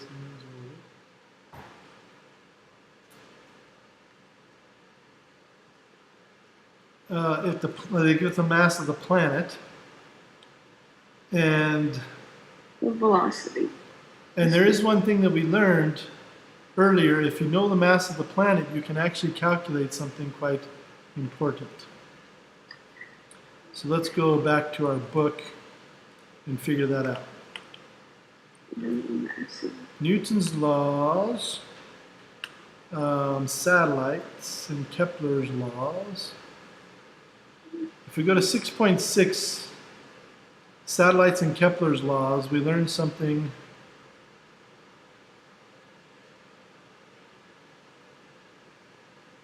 Right, let's see here.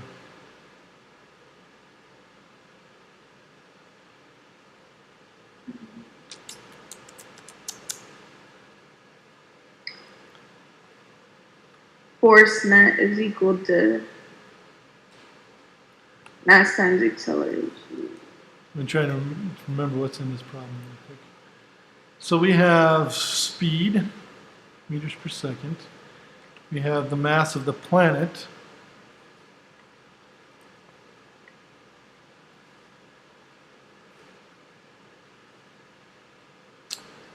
And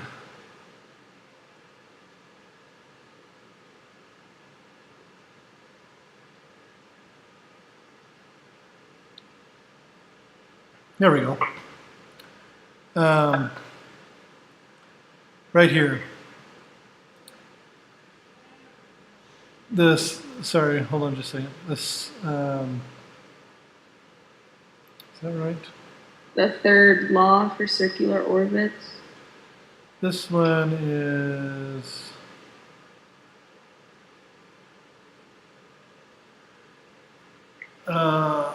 Given at a given location, all masses fall with the same acceleration. yeah, that it's related to this, but this is the equation right here that I'm most interested in.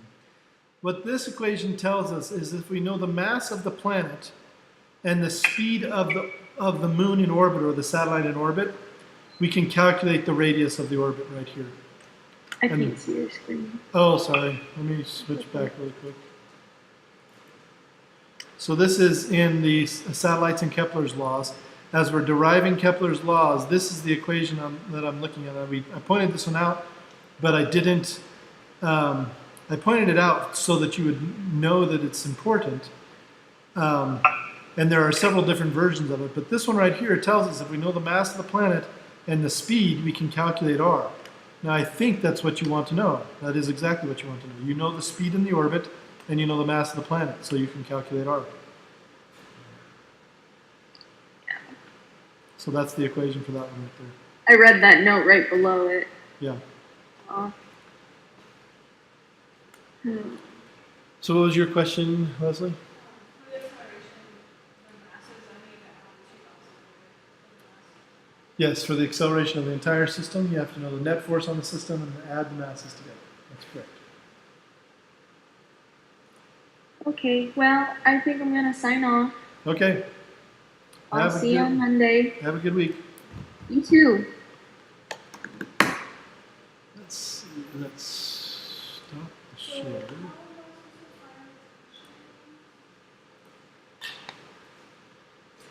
Okay, so tension is going to be. I'm going to go ahead and stop this recording really quick too.